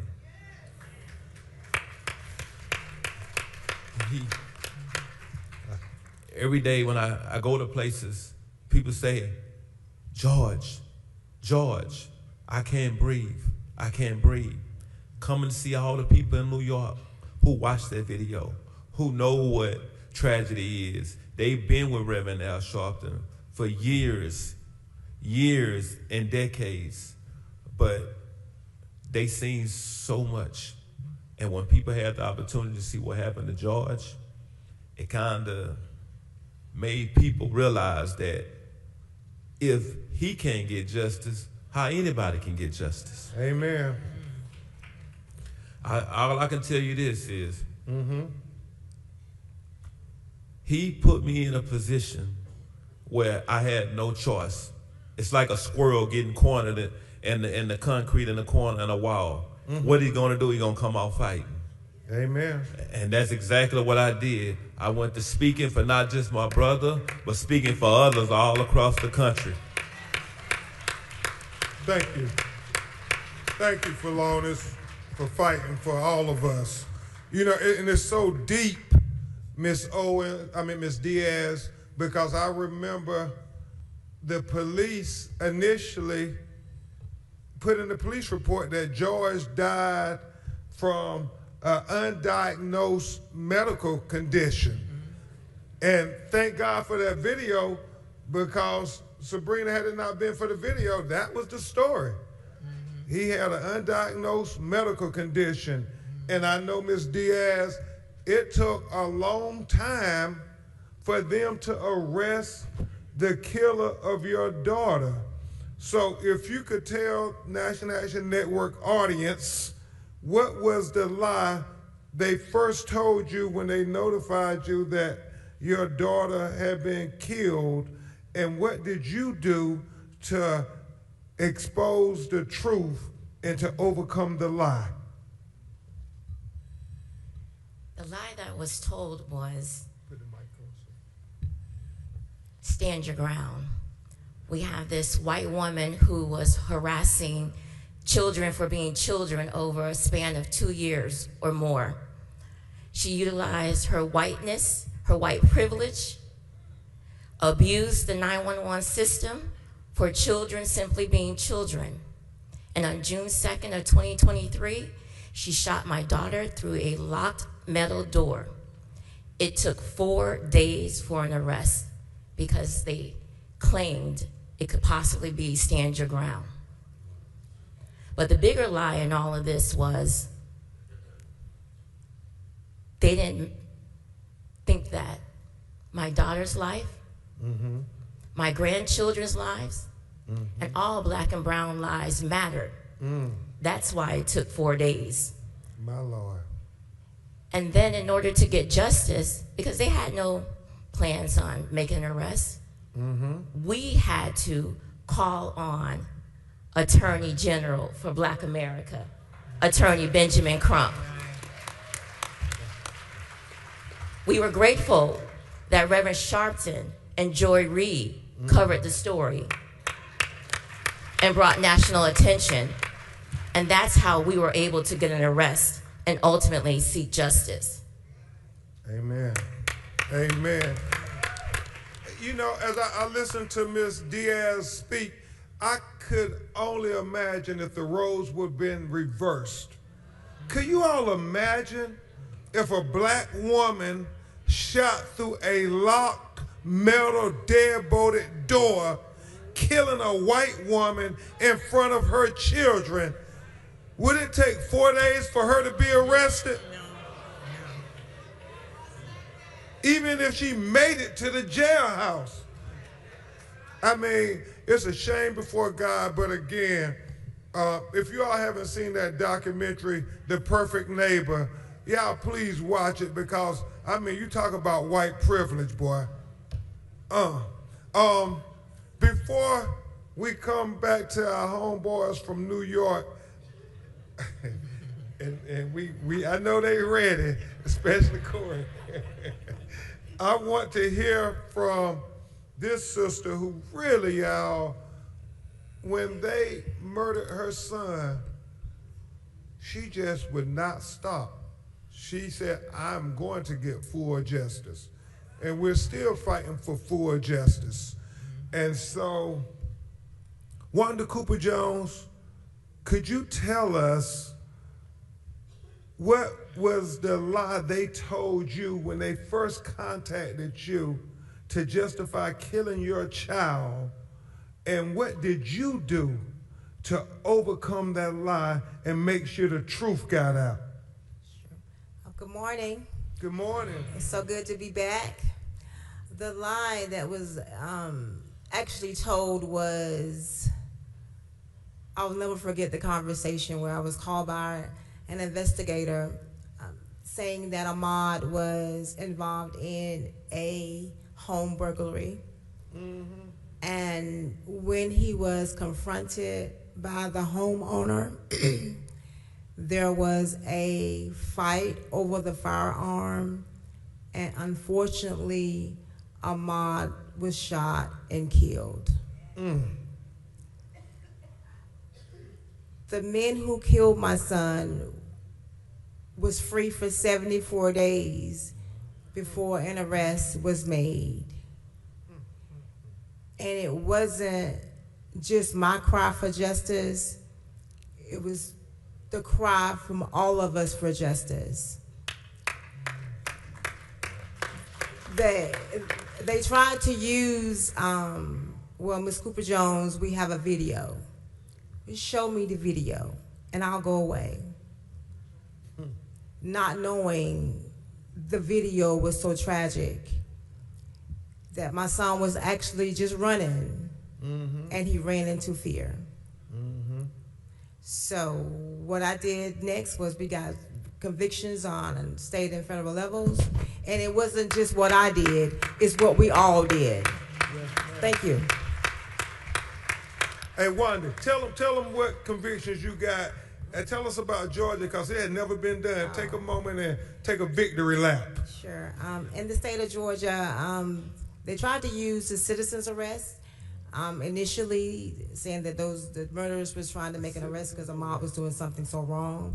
But now in the books of Georgia, there's no more law that says that citizens can make an arrest. That law was put in place, I think it was 1867, during slavery. Now that law is no longer in the books of Georgia. And also, the state saw that Ahmaud was killed just due to pure hate. There is a hate crime law in the state of Georgia that was implemented for my son, Ahmaud Arbery. Amen. Amen. Can you imagine that, Dr. Yusef Salam? Can you imagine the audacity of these two white men saying, we're going to make a citizen's arrest and hunt him down like a dog? I mean, a law that was used in the 1860s that gave white people the authority to, at any point, if they thought that black people were doing something that they did not approve of, that they could make a citizen's arrest. And they tried to say that in 2020.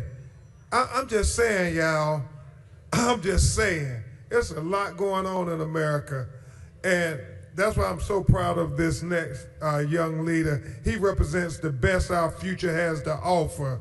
I mean, yeah, y'all give it up for y'all councilman as I pose the question to him. Every time he is up there articulating in such a way to make them feel what the black struggle is, because the struggle is real. Dr. Yusef Salaam and Mr. Corey Wise, I'm going to have both of you address that question because it's so germane to everything that you all had to endure. What was the lie they told, and how did y'all overcome the lie? Yes, sir, King Corey Wise. No justice. No peace. No justice. No peace. I had to do that for Rev. I would like to say, under this moment, under this situation right about now, I would like to thank my Reyes Mateas for freeing me, for blessing my name, bringing me here before you, before New York and the world. Yes, sir.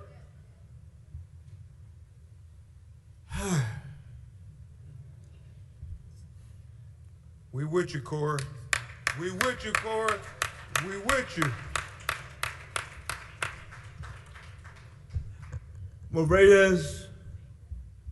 Reyes came before me, back in the yard, it was about 10,000 of us in the yard. 10,000, maybe 20,000.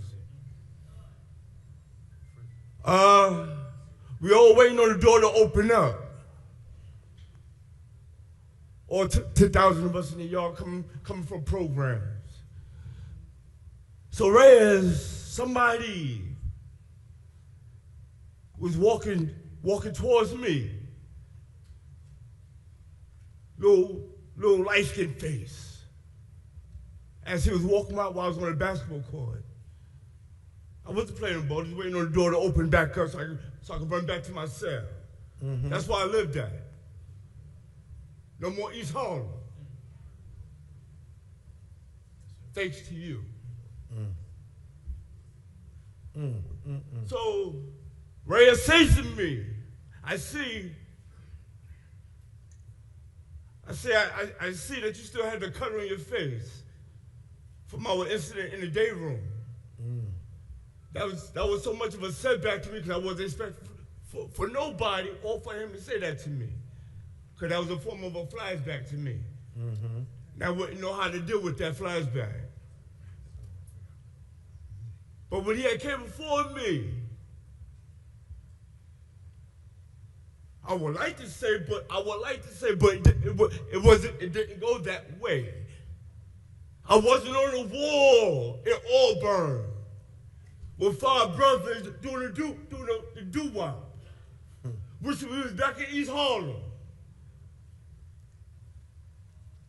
It was just me. He had to say nothing to me. If he hadn't said nothing to me, I've been doing 15 to life.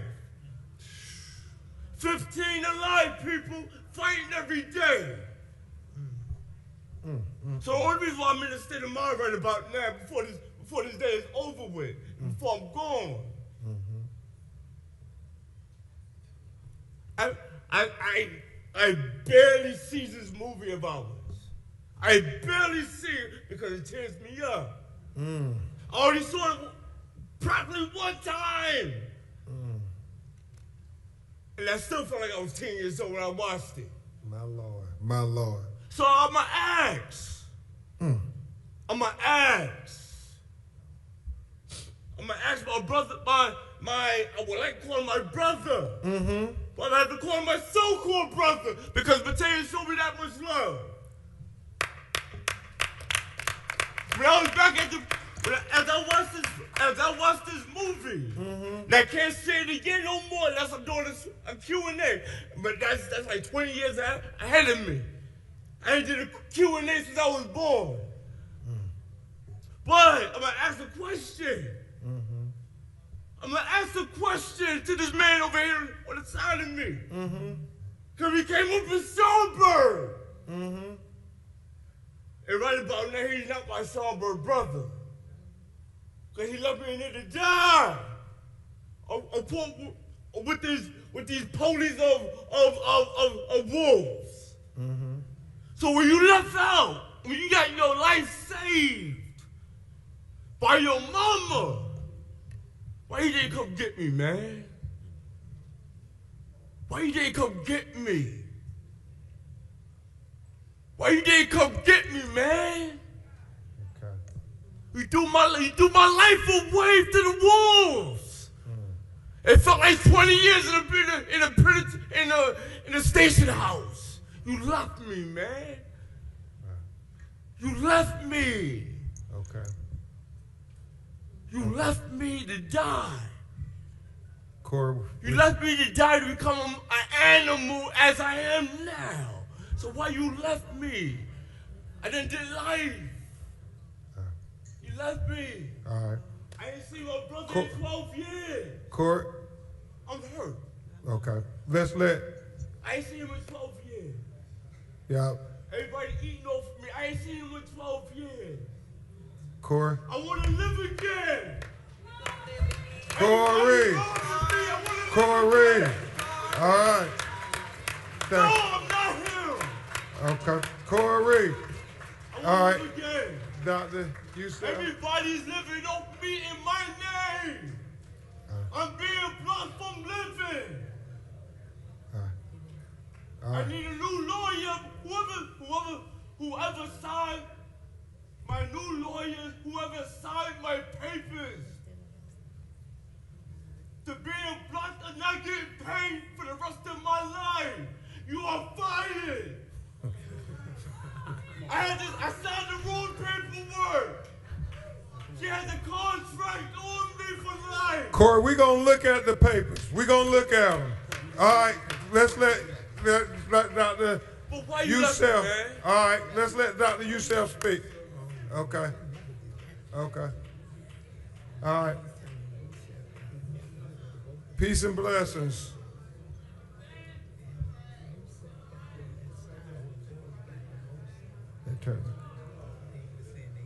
You can stand up yourself if you want to use this one.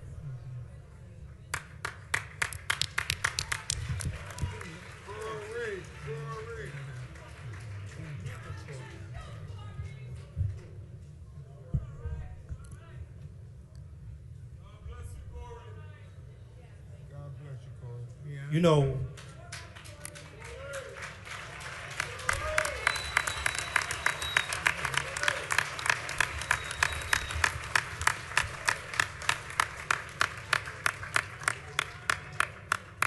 I don't think people understand the pain.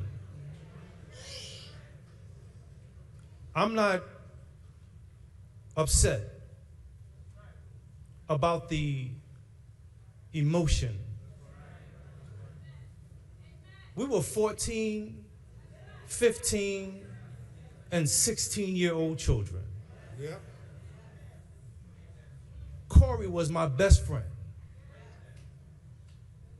Everywhere we went together. Corey, the reason why he's saying what he's saying, it is not a lie.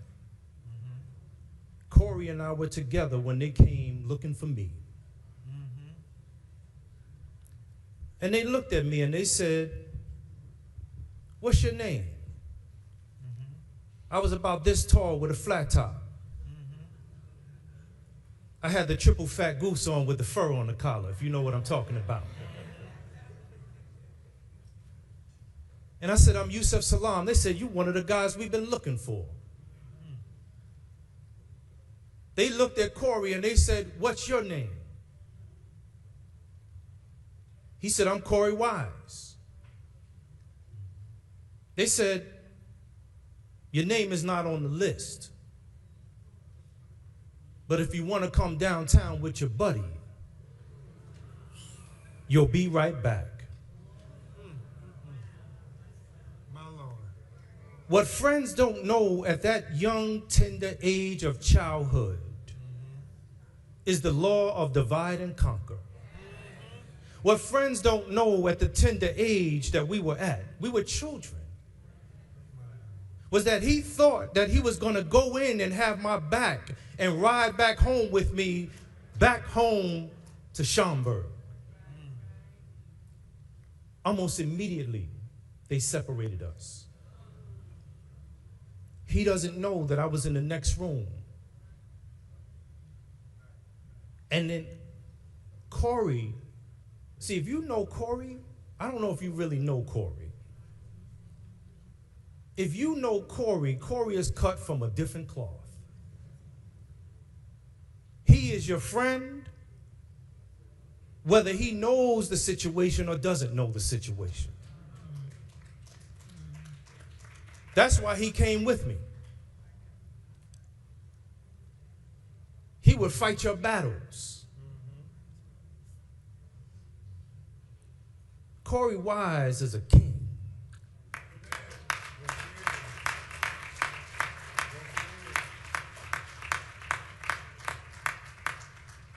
I didn't leave him. I'll never leave you. That's my brother.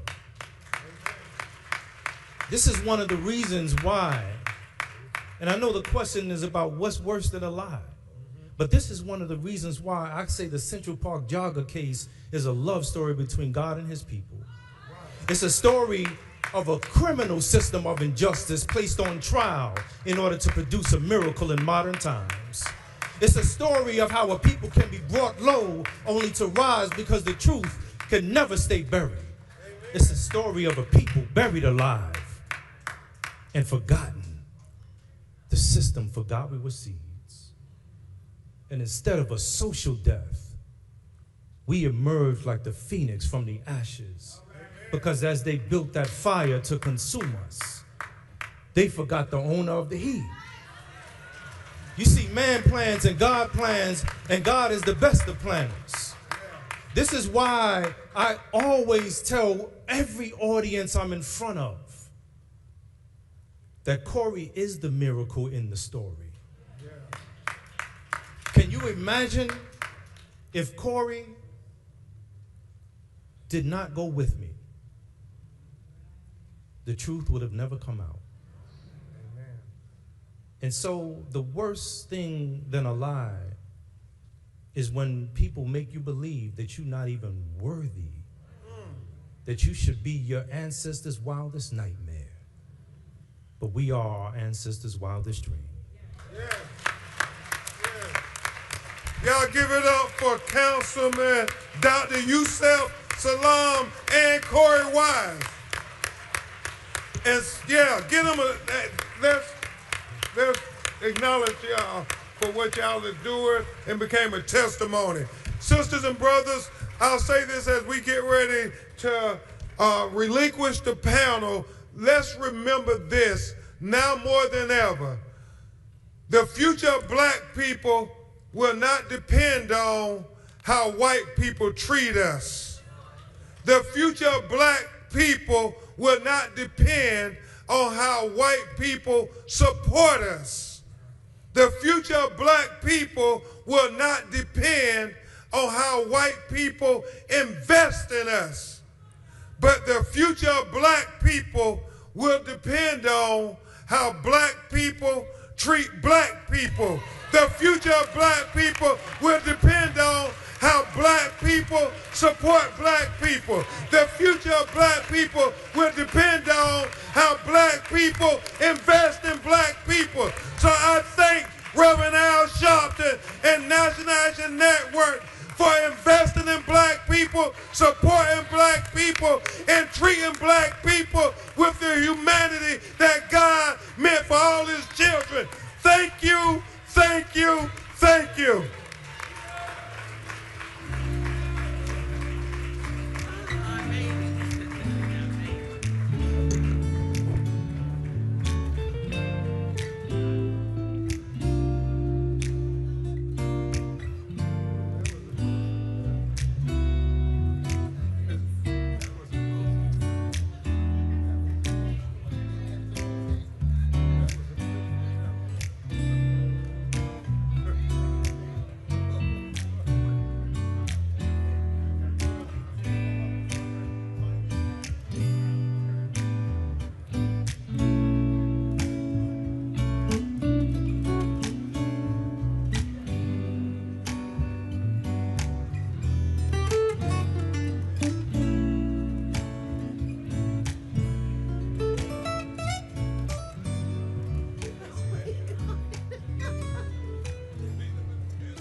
I remember I was 12 years old.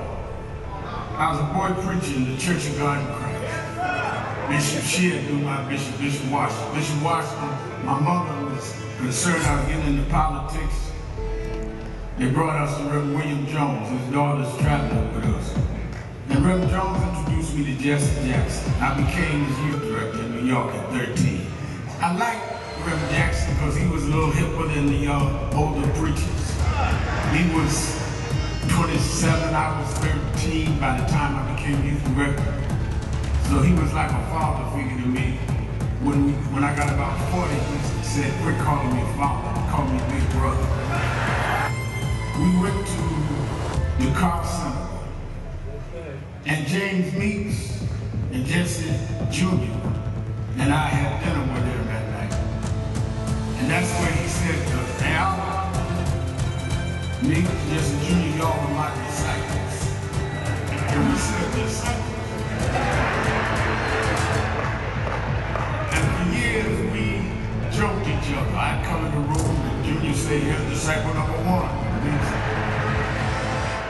But discipleship meant you carried forth the vision. The next day, he took me on the ferry to Goree Island, Mrs. Jackson. On Goree Island, he showed me where the slave camps were. And I'll never forget, he said, Al, you see what that artifact is? I said, what's that? He said, they call it the door of no return. When you go through that door, you either made it to America to slavery, or you died in the Atlantic. The door of no return. But I talked to him about 3 years ago.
Our president and founder, Reverend Al Sharpton.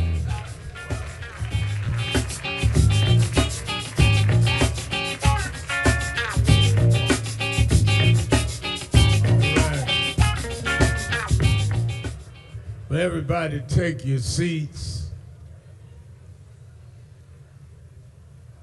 And one of the things that I'm glad about one of the things that I'm happy about in NAN's convention, as we just saw, you can do some healing among us that needs to be done. And I'm glad that we can heal and stand together. You must remember, no one ever volunteers to be a victim. And one of the reasons that National Action Network has been effective is that we will go and deal with people that others wouldn't touch. We don't look for elitists and people that got a clean background and all. Regular people are the ones that are victimized, and they bring whatever baggage they bring with them. All of us got something in us. Everybody in this room, something wrong with you. And if you think nothing is wrong with you, that's what's wrong with you.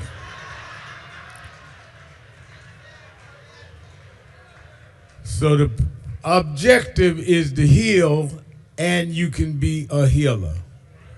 I'm going to have 3 conversations that I'm going to ask questions that I want you to be attentive of.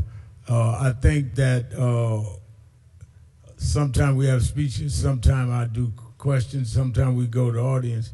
We're going to do it all throughout the next 4 days. But before I bring out my first guest, I want, behind him will be the congressman from Texas who stood up to Mr. Trump during the State of the Union, Congressman Al Green. And then, of course, young congresswoman who's facing charges for standing up to ICE, Congresswoman McIver. I want to bring on, and many of our clergy and others have met and dealt with him and worked with him down through the years, our voter activists. And there are many people that are speculating what he may do in the future. But I want to talk about what is going on right now. Everybody talking about who may run for president.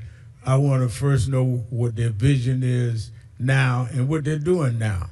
So I've invited all of the people that could run if they decide, or maybe not, to tell me and you what they would do, and particularly in areas of interest to us. So the first one that said, I would love to come and just talk about what I'm doing and how I see where we are in this country. And I want to bring him first, since he was the one that respected us so.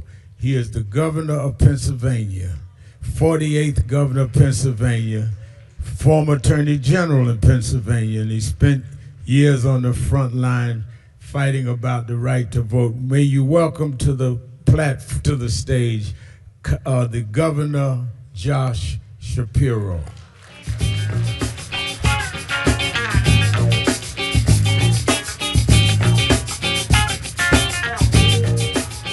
Thank you. Governor, let me ask you, before I get into Pennsylvania, which you've been governor now, and some of the things you're doing there, how do you respond where we are as a country after the situation with Iran last night? Well, first off, I think we have to acknowledge this was a war of choice by the President of the United States, a war I did not support, and a war where the President never came to the American people and said, this is our objective, or these are our objectives. And if you don't know why you went in, you sure as heck don't know when it's time to come out or how to get out. The President's going to do everything in his power today to spin us and tell us different tales and make up a whole bunch of stuff. But as I look at it, he destroyed a whole lot of innocent lives. The nuclear program that he claimed was destroyed 7 or 8 months ago, he claimed he had to go back in and address. Unclear whether he did that. The Strait of Hormuz, which used to be open, which was a key reason why we could keep gas prices low, is now somehow being controlled by the Iranians. Not sure that's a good idea, certainly not. And then he claimed that he wanted regime change, and he went from a 90-year-old dictator to like a 60-year-old dictator. So I'm not sure how any of this is better for any of us. And what it is just the latest example of the kind of chaos Donald Trump brings to everything he touches. I view all of these issues through the prism of what is in the best interest of America's national security, and the manner in which the President of the United States has gone about this, I think, makes us less safe, not more safe. How, as governor and your fellow governors, how have you found working with the Trump administration in Washington when it comes to services, when it comes to the interaction that governors have had with other presidents? Look, I take an oath of office to uphold the Constitution of the United States and the Constitution of the Commonwealth of Pennsylvania. I serve 13 million people. And my job is to try and advance the ball down the field every day, make their lives a little bit better, their schools better, their safety better, more jobs and economic opportunity. If you go back to the Biden-Harris administration, on a bad day, it was neutral. And on most days, they were there to help us. On a normal day in the Trump administration, they are taking away people's rights. They are taking away billions of dollars of resources we depend on to educate our kids, to provide health care to people, especially in rural communities in my state. I have had to sue this president as governor 23 times. By the way, I've never lost, and we've recovered billions of dollars of funds that they've taken away. And by the way, we've also stood up for our values. When the Trump administration ripped down signs at Independence Hall in Philadelphia telling our actual history, the story of slavery, trying to whitewash what happened in Philadelphia, we joined a lawsuit with our mayor in Philadelphia, Sherelle Parker. We won. Those signs are back up. So we will stand up for people's rights. We will bring back the dollars that are taken away from us, and I will never, ever, ever back down to a fight with this administration when it comes to standing up for the people of Pennsylvania. That brings me to the climate in the country is polarized, and I think that it is a dangerous environment with that kind of polarization. You and your family suffered a violent situation. First of all, your family, they're fine. Everybody. Thank God. Yes. Thank you. And how did we get here, and how do we come out of this? Because when we see open hostilities, racism, anti-Semitism, Islamophobia, all at a high pitch, and then you get a president that mocks Muslims on Easter Sunday on a social. I mean, this is unthinkable. I mean, Southern bigots in the 60s would be blushing at the stuff that he does. So let me address this in two ways. First, if I may, just from a personal perspective, and second, about where our country is today. First, on a personal level, we're a year from the attack on my family. We had just concluded our communal Passover Seder. Right. Just gotten the kids up to sleep.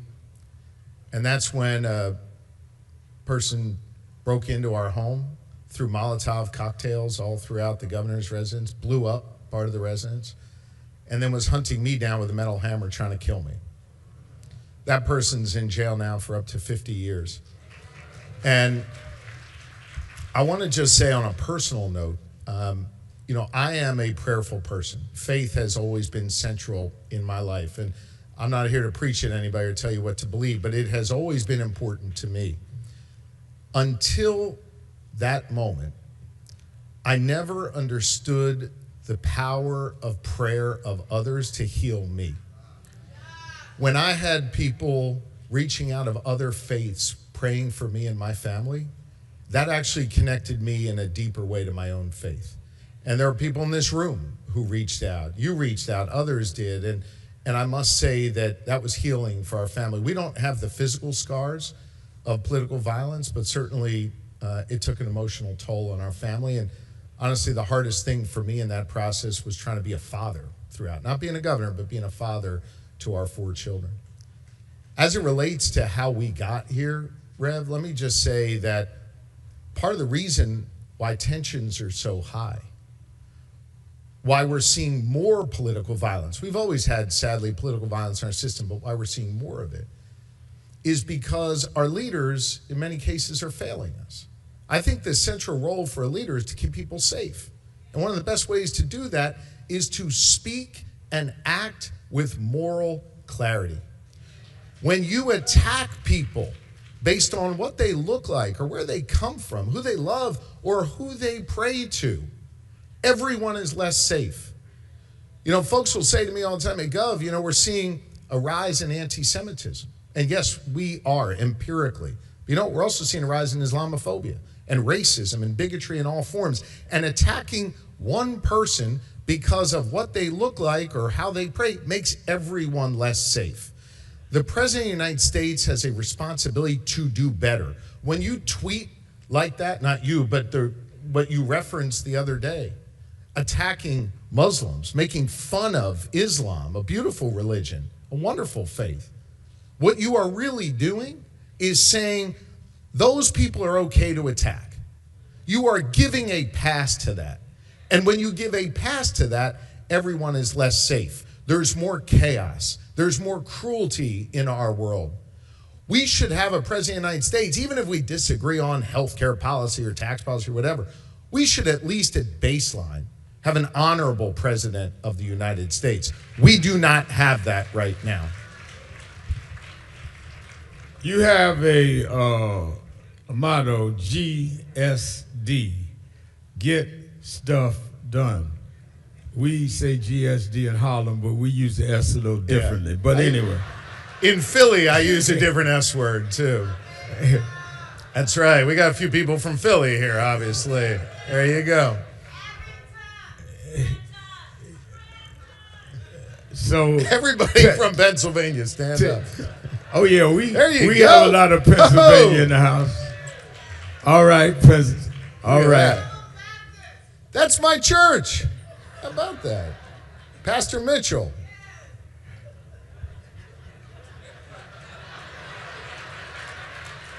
I mean, I don't want. What, you don't think a Jew can go to a Baptist church? Come on, that's my pastor.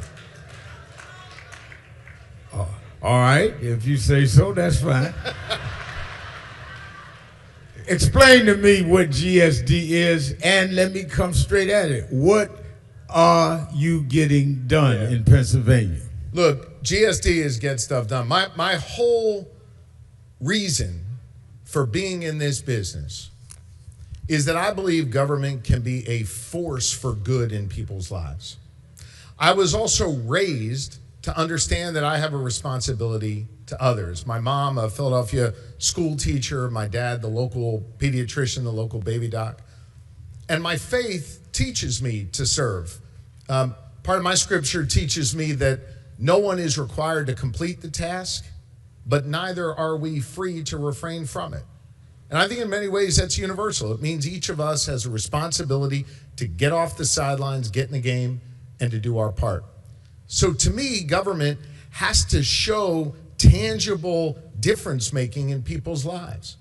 Whether I'm in a rural community or I'm in Center City, Philly, or downtown Pittsburgh, folks kind of want the same four things, Rev. They want a good school for their kids and grandkids. They want a safe street for that kid to walk down. They want economic opportunity, which means a job in the neighborhood that they want to live in and a neighborhood they can afford to live in. And then fourth and finally, they may not articulate it this way, but they just want their freedoms and their rights protected. They don't want government reaching in and telling them what books their kids are allowed to read or how they are allowed to vote or whether, RFK is going to make healthcare decisions for their kids. I want to make healthcare decisions for my kids. And so that GSD mentality is how we approach it. It's why we completely changed the way we fund our public schools, not only increase funding by 30%, but for the first time ever, we drive those dollars out to schools that have been historically disadvantaged. It's a reason why, yes, we've invested in hiring 2,000 more police officers in Pennsylvania, but also $886 million in church groups and civic groups and other organizations working on violence prevention. And violent crime is down 13%. Fatal gun violence is down 43% in Pennsylvania.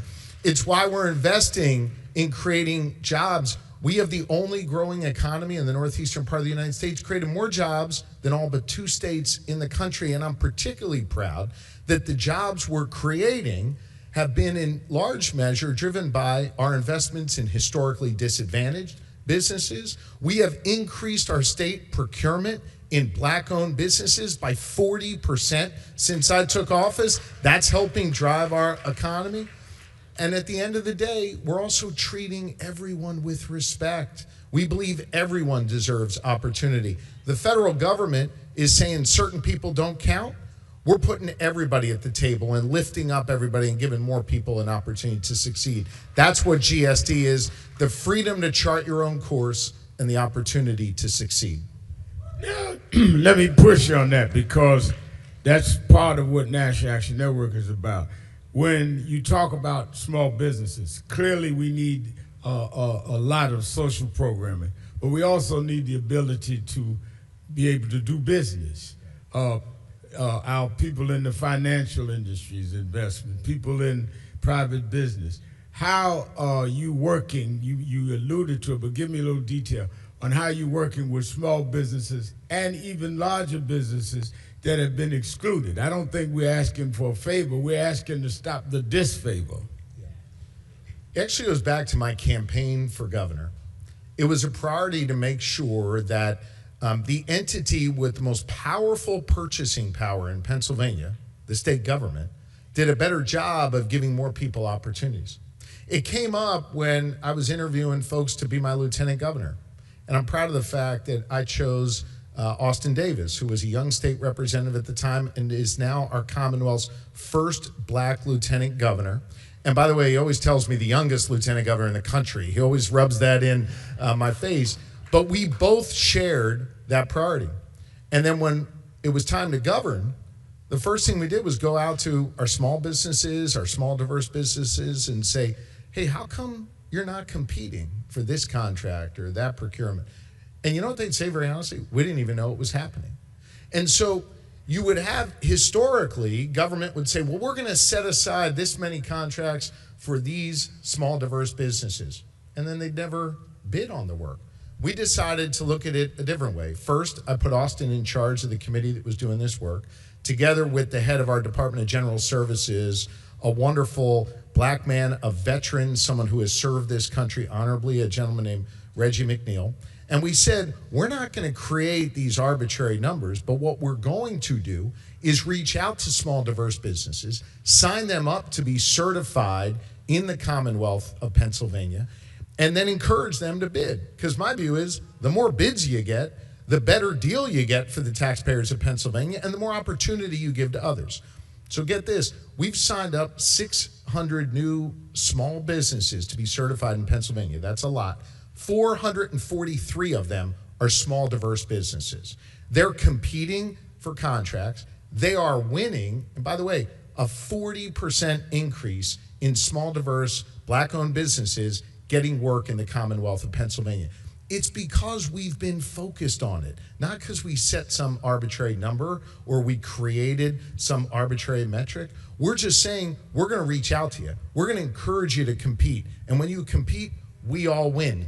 You get to hire more people in your community. We get a better product for the taxpayers of Pennsylvania, and we're creating more opportunity across the board. It's working, what we're doing in Pennsylvania. We're creating more opportunity. We're going to keep at it. We've seen one of the linchpins of President Trump's second term is he came in blazing about DEI, diversity, equity, and inclusion. And this organization certainly has been dealing with that, reparations, a lot of issues on how you make up the gap. I mean, this wasn't just some gap that was by nature. It was structural, legal gap that put certain people behind. Blacks, women, Asians, but blacks from days of slavery on to now, the disparity. If you could address the issue, whether it's called DEI or whatever, but of dealing with making sure that locked out communities are able to be part of the process and try to equalize the disadvantages, what would that be? I refuse to let any Pennsylvanian be scapegoated because of what they look like or how they worship or where they come from. I refuse to allow that to happen. We believe diversity is our strength in the Commonwealth. We continue to have an office of diversity and equity and inclusion. When other states have shuttered them, we continue to do that work. And it's apparent in all of the policies, whether it's driving out billions of dollars to school districts that have historically been left behind, whether it's creating a new a new historically disadvantaged business fund seeded with $60 million to invest in those historically disadvantaged businesses, whether it's trying to right some of the injustices in our criminal justice system by passing sweeping probation reform, by doing double the number of pardons and commutations that my predecessor did 3 years into my term to give people second chances, by making sure that indigent defense is now funded at the state level to ensure that there's more equity and opportunity there, to making sure that the voices I hear when I'm sitting around the table trying to figure out, do we go this way or that way on a particular issue, are diverse voices, and voices that have different lived experiences than me and different perspectives than me. And so it's seeding all of those decisions with those elements of diversity that are critically important to ending up with a better outcome for the people of Pennsylvania. Look, Rev, when I'm sitting behind my desk, I'm looking up at the portraits of those who came before me. The first guy to lead Pennsylvania back in 1682 was a guy named William Penn. He arrived aboard a ship called Welcome on what is now the banks of Chester, Pennsylvania. And he wanted to establish a place that would be, his words, not mine, a model to the nations, a place that would be welcoming for people of all faiths, of all different walks of life. And now, 300 plus years later, it's my responsibility to carry that forward. Now, I want to be clear about something. William Penn never imagined a guy who worships like me serving as governor. And he probably never imagined me sitting in a room full of folks who look like you being integral parts of our politics. I get that. But I do think what he set in motion, I have a responsibility to carry forward, to build a place that will be welcoming for all. What the President of the United States doesn't understand is when you try to shut certain people out, you make us all less safe, you make the American economy less competitive, and I think you make America less of a beacon of freedom and hope and opportunity to the world. And all three of those things are dangerous, and that's why we've got to reverse what this president is doing.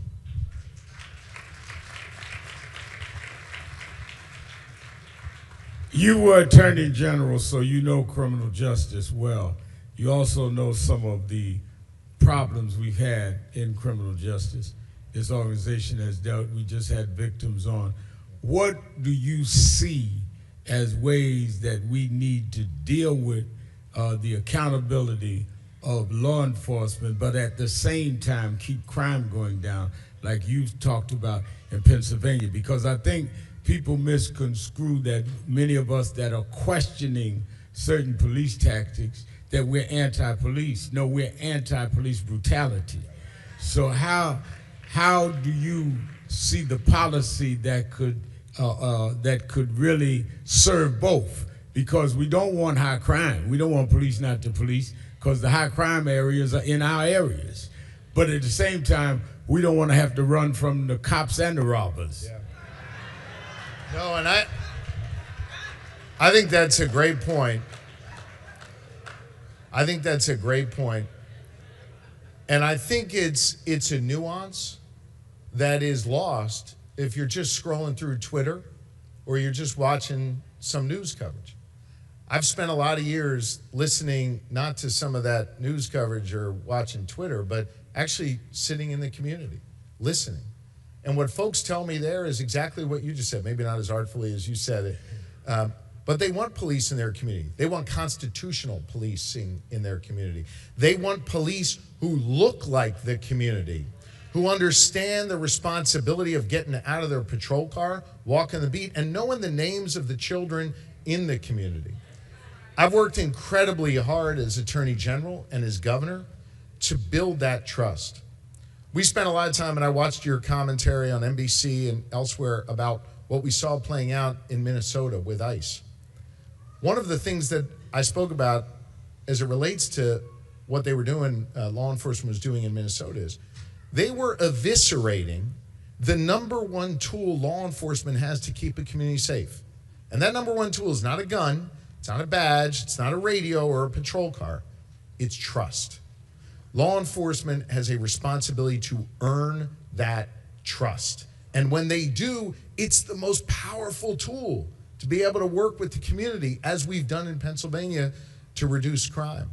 At the same time, if a law enforcement official does something wrong, they got to be held to account.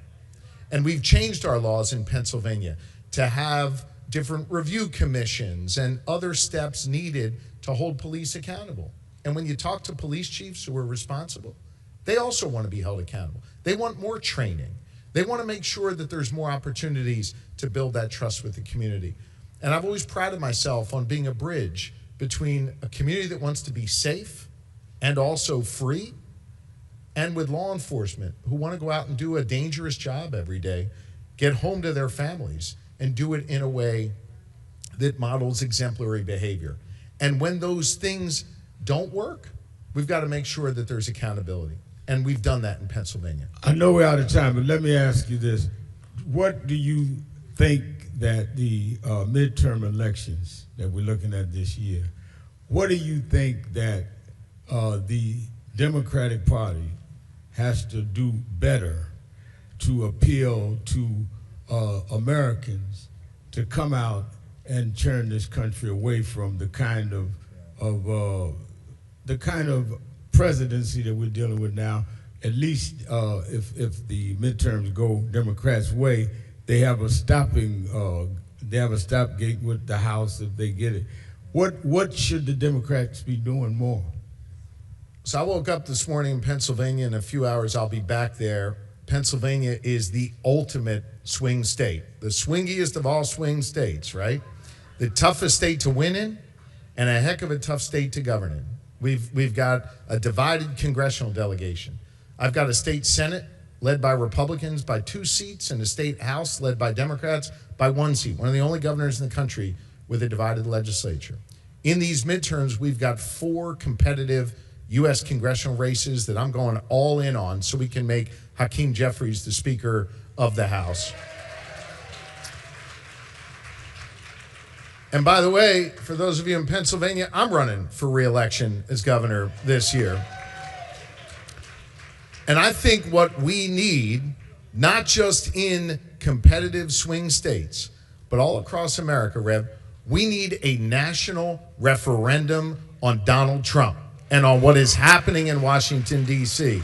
If you don't like what you see on TV, if you are upset and angered, rightfully so, by the chaos and the cruelty and the corruption that we see every day, well, you got to get out and vote.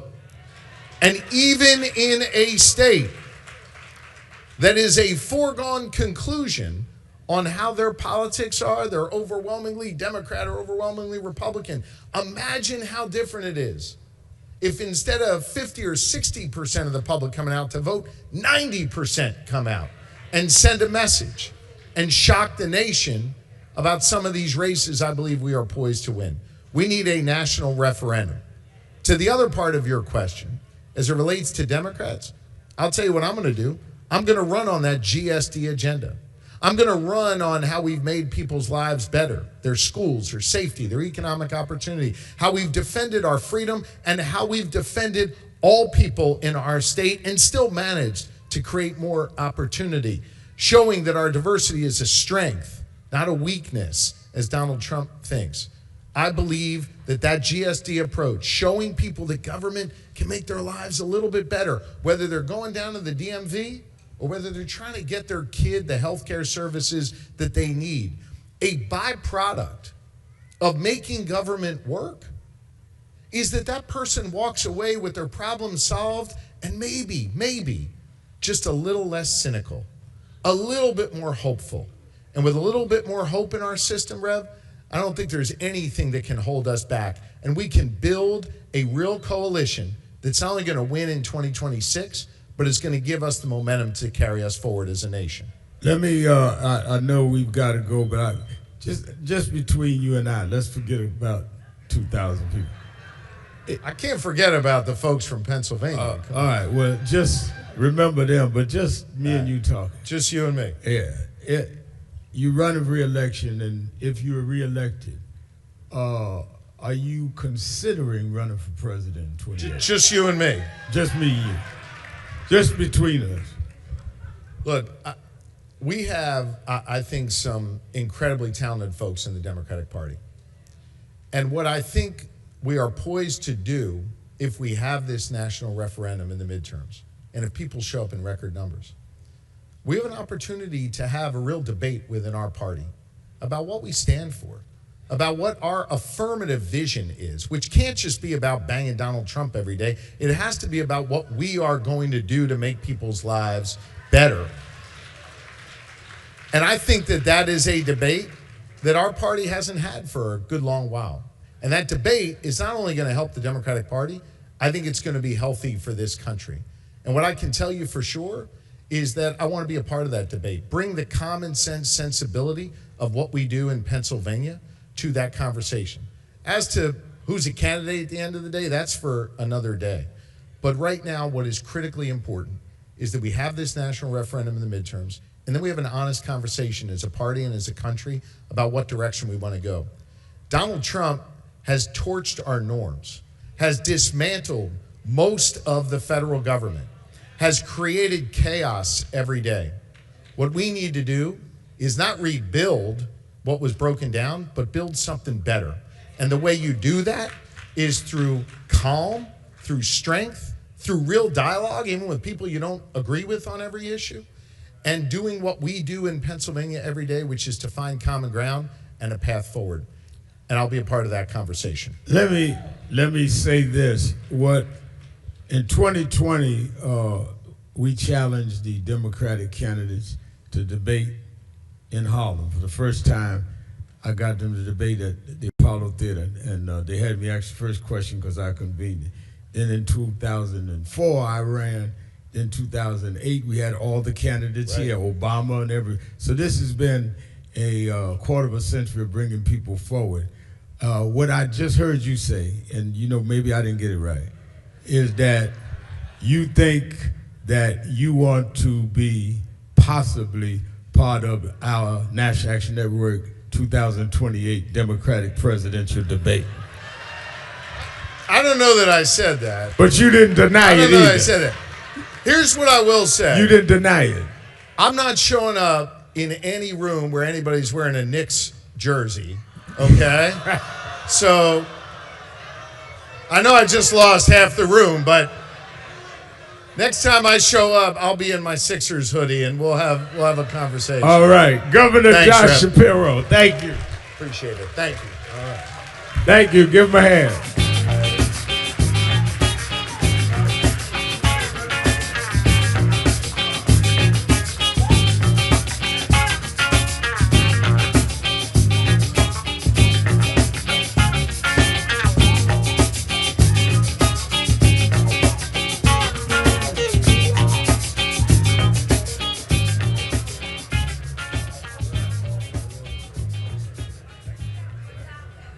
All right, keep your seats. We'll be back in 2 minutes with Congressman Al Green from Texas.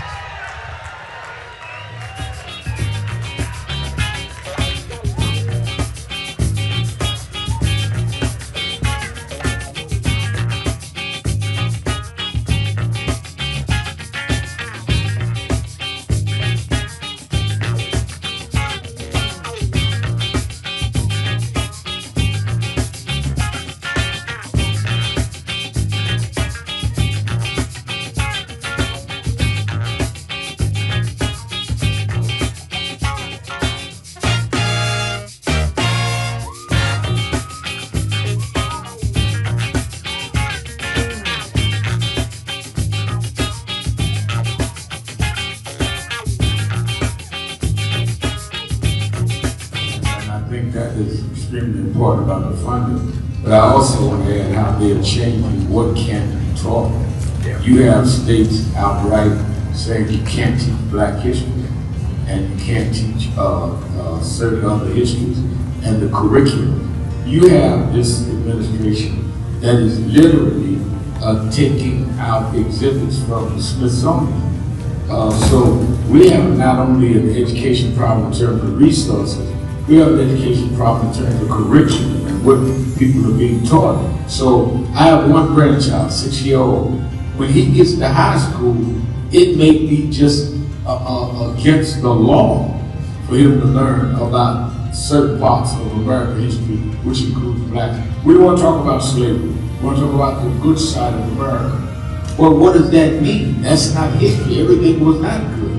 And I think that that is the threat that we've got to fight, which is why we've got to fight with the courts and the streets, because they're literally changing the textbooks as we go. As they do that, they change the opportunities, because then the fight against affirmative action is not having access to these institutions and telling these institutions, this whole fight around DEI, in which they did, started in Harvard with a Black woman president. Started with them saying you can't teach diversity in an Ivy League school like Harvard. It didn't start in Little Rock at the high school. This fight, this time, was Harvard. And they went from there on. And I think that we've got to have the same resistance. If they could fight in the 50s, at ACP, with the French working together and deal with the question from Little Rock in terms of desegregation, then we that are far more educated, far more economically secure personally, have no excuse in the age of what they did in Harvard not to be standing up back in the Senate.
All right.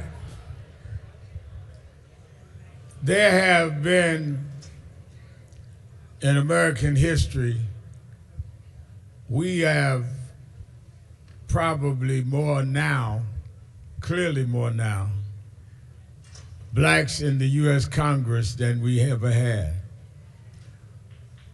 What a lot of us don't realize is that we've not been in Congress nearly as long as other communities. 1940, William Dawson was the first elected out of Chicago, then Adam Clayton Powell from here. And we've had those that have been in Congress and used it different ways. My first hero as a kid was Adam Clayton Powell. Adam Clayton Powell knew how to get legislation through, but he also stood up and defiantly represented the interests of our community.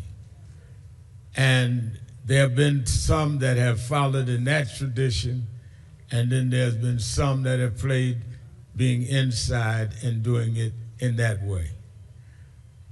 A man that I felt has mastered what I admired in Adam Powell has been one that would legislate and get stuff done for his district and therefore the country, but one that would agitate and say what needed to be said when it needed to be said. And that is the congressman from Houston, Texas, Congressman Al Green.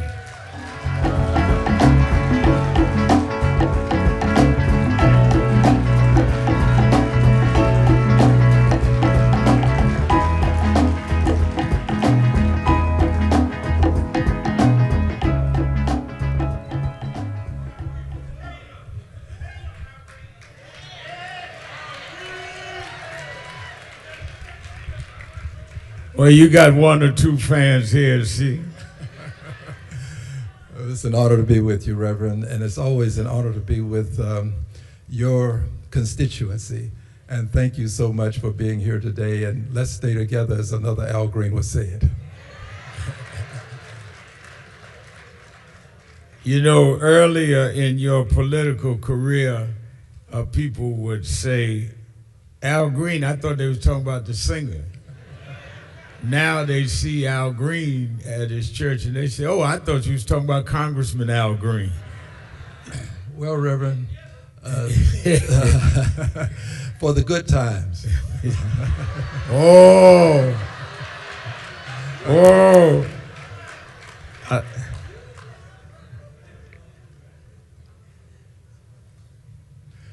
Well, Reverend, thank you for inviting me. I'm looking forward to the Q&A, but I'd like to, if I may, just say that your presence has made a great difference in the lives of many people.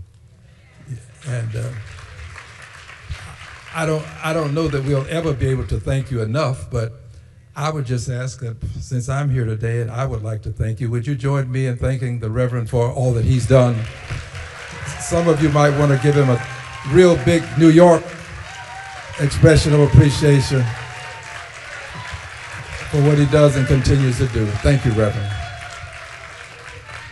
Thank you. Love you back. Thank you very much.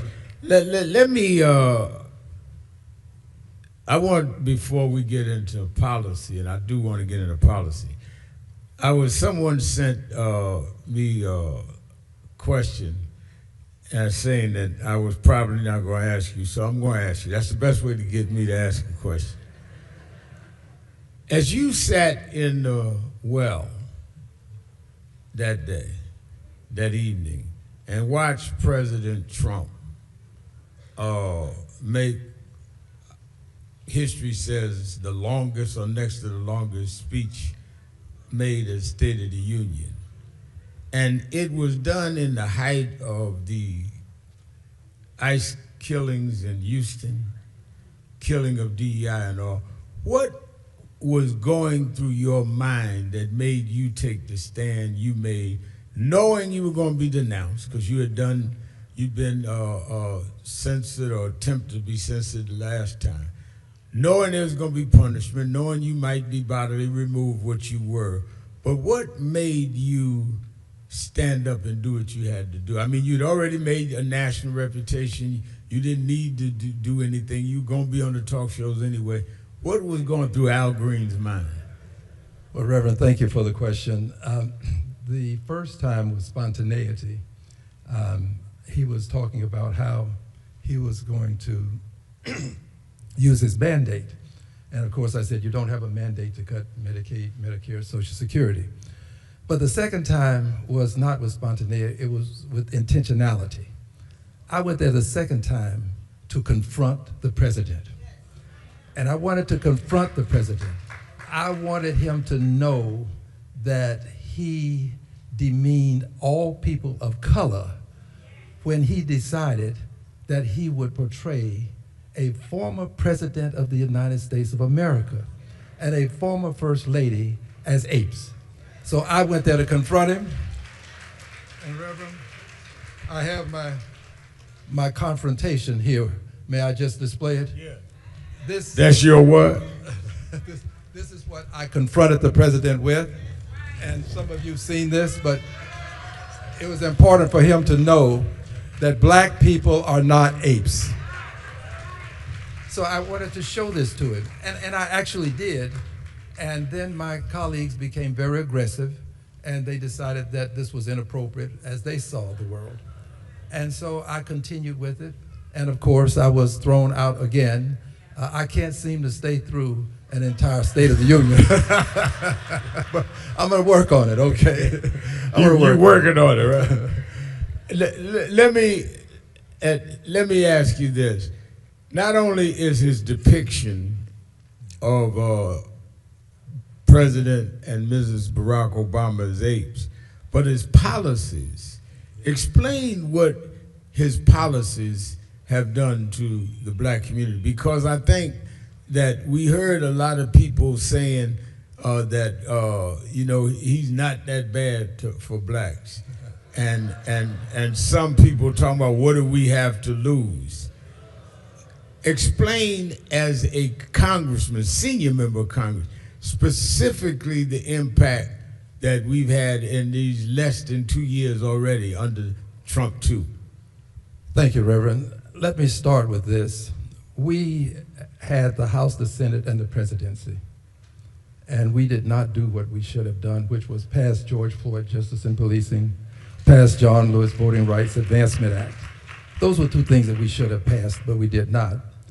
And when we did not do these things, I think we left the door open for him to then come back into office. I think that they would have made a difference had we passed those two things. And his coming back to office brought with him the immediate notion that diversity, equity, and inclusion was somehow invidious discrimination against people who were Anglos.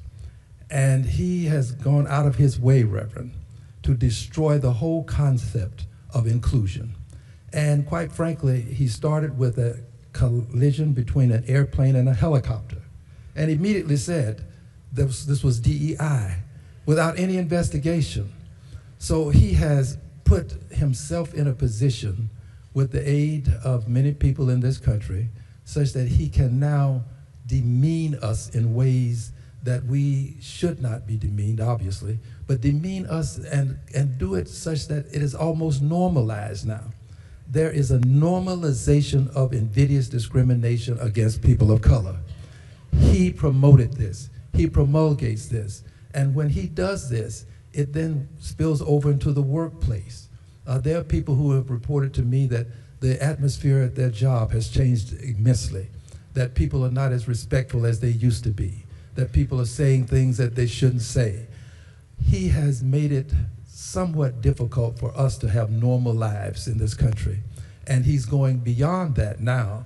He seems to believe that for whatever reasons, he can roll back the hands of time.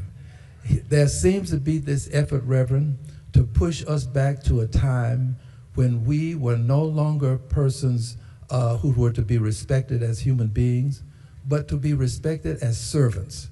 We are not here to serve him. We are here to serve each other, but we have to make it clear that we will not allow the hands of time to be rolled back. We're going to stand our ground. We're going to fight. We're going to protest. We will litigate when we have to, negotiate when allowed to, but never give up the right to protest, because we're not going back. What are the critical legislative agendas that you want to see as the priority in this midterm election? Because too often we've reduced politics now to personality and who looks a certain way, or who's older or younger, or who's this or that. What are the priorities that you see that we ought to policy-wise drive voters out in this midterm election? I'm going to start with the most important thing first. Without question, reservation, or hesitation, this is the most important. In this country, people of color, especially black people, have difficulty acquiring bootstraps. Bootstraps are found in banks. We have difficulty acquiring the capitalization necessary to start businesses, to get homes, borrowing money. I served as the chairperson of Oversight and Investigations for the Financial Services Subcommittee. And as such, we had the big banks to come in, the big insurance companies. And we found that invidious discrimination exists in lending as it relates to black people. How do you know? Well, you do something called testing. You send out 3 people with an African American who is more qualified than the others. And if that person does not get a loan, then we know that there's a problem. But many times the African American would have to pay more in points, have terms that were more onerous, and get less money. Now, these are things that we can validate. Well, we have legislation to deal with that under the leadership of the Honorable Maxine Waters, who is the chairperson. And by the way, we'll be the chairperson again when we take back the House. Under her leadership, we had a piece of legislation, H.R. 166, fair lending for all. Currently, if you defraud the bank, you can go to prison and you can be fined up to $1 million. But if the bank defrauds you, denies you a loan that you're entitled to, there's not a similar remedy. Well, we made it a crime to discriminate in lending. A crime to discriminate in lending. And it passed the House of Representatives. But it didn't make headlines because for whatever reasons, we find ourselves in a society where that kind of legislation is not as appealing to some people as it should be. But here's my promise.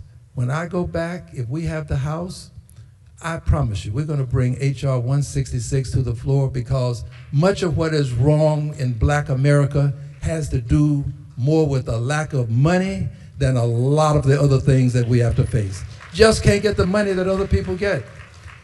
That's one. Now, that's the most important in my opinion, but there are some other things.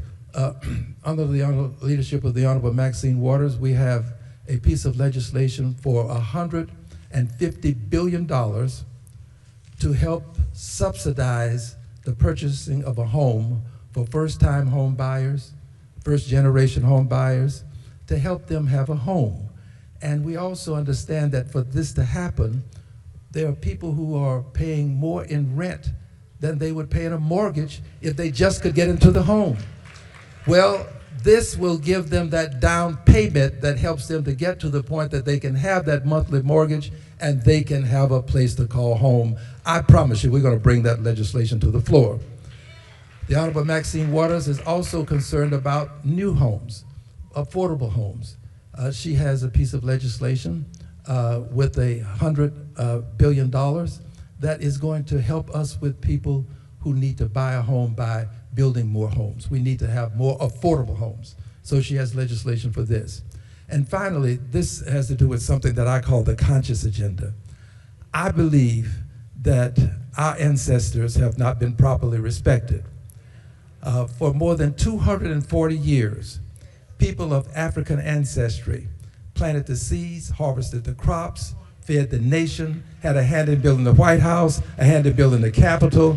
They are the economic foundational mothers and fathers of this country, and they must be respected. And if in 1956 we could give Confederate soldiers a Congressional Gold Medal, then people of African ancestry who were enslaved for more than 240 years, they deserve a Congressional Gold Medal too. They must be respected.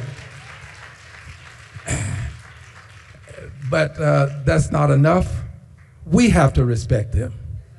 This is why we have passed legislation in the House of Representatives with the aid and assistance of the Honorable Steny Hoyer.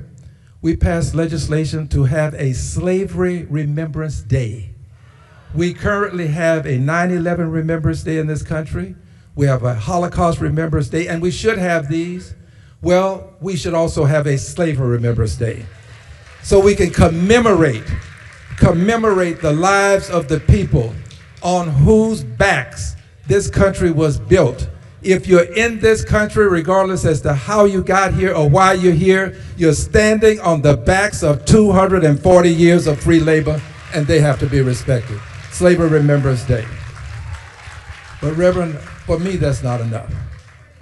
We also have legislation for what we call a Department of Reconciliation. We have to reconcile our differences. And this goes beyond African Americans, the Trail of Tears, what happened to the Japanese internments. We've got to reconcile our differences. So we need a Secretary of Reconciliation, just as we have a Secretary of Education, a Secretary of Labor. We need a Secretary of Reconciliation who will report directly to a president, not this president, directly to a president. And the job would be to reconcile our differences, and that reconciliation for me, I say this with no shame, no embarrassment. I am unapologetically Black, and I say this, that would include reparations. Reparations for the 240 years of free labor that people still benefit today from, and that we were locked out of opportunities along the way while they were benefiting. So I believe in reparations. And Reverend, there are some people who don't want reparations, but here's my solution to that. I'll take their share. Well, this organization is on record. In fact, I just spoke at the UN around that. We're going to definitely stay on the reparations. But let me on that particular point, the question of DEI, where the president has really in many ways forced a lot of the private sector that if you want to make a merger, you have to get rid of DEI, or we're going to block your mergers, or if you want to continue federal funds, and even colleges and universities. We have a National Action Network New York chapter has been marching over a year now on Bill Ackman, who was one of the architects of ending it in Harvard. Is there legislation that you would like to see, if the Democrats you referred to, if the Democrats take the House back, that could make law that would protect diversity, equity, and inclusion? Because we are not saying we need it because we're less than able. We're saying it that we've been barred from just having a fair, even playing field. That's right. And how do we catch up? You know, it's almost like somebody starts a 100-yard dash and you spot somebody 40 yards, me back here, 40 back, and then say go, and then you wonder why I can't catch up, because you cheated in the first place. And how do we close that gap? Is there a legislative way that you'd like to see Democrats do? Well, Reverend, diversity, equity, and inclusion was not unconstitutional. Right. We just had a president who decided that he would eviscerate it, and he went about the business of doing it not only, as you have articulated, but also in institutions of higher education. Took on institutions and literally demanded they eliminate all of these departments that were in any way associated with diversity, equity, and inclusion, and the policies as well. I think that we have to have something that separated Dr. King from all of the great orators of his time, that separated him from the intellectuals of his time, and that thing was courage.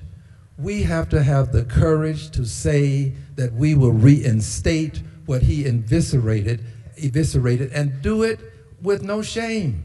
I believe that diversity, equity, and inclusion should be there, not to guarantee us anything, but to at least let us be at the table, at least be considered. Right now, we don't get any consideration.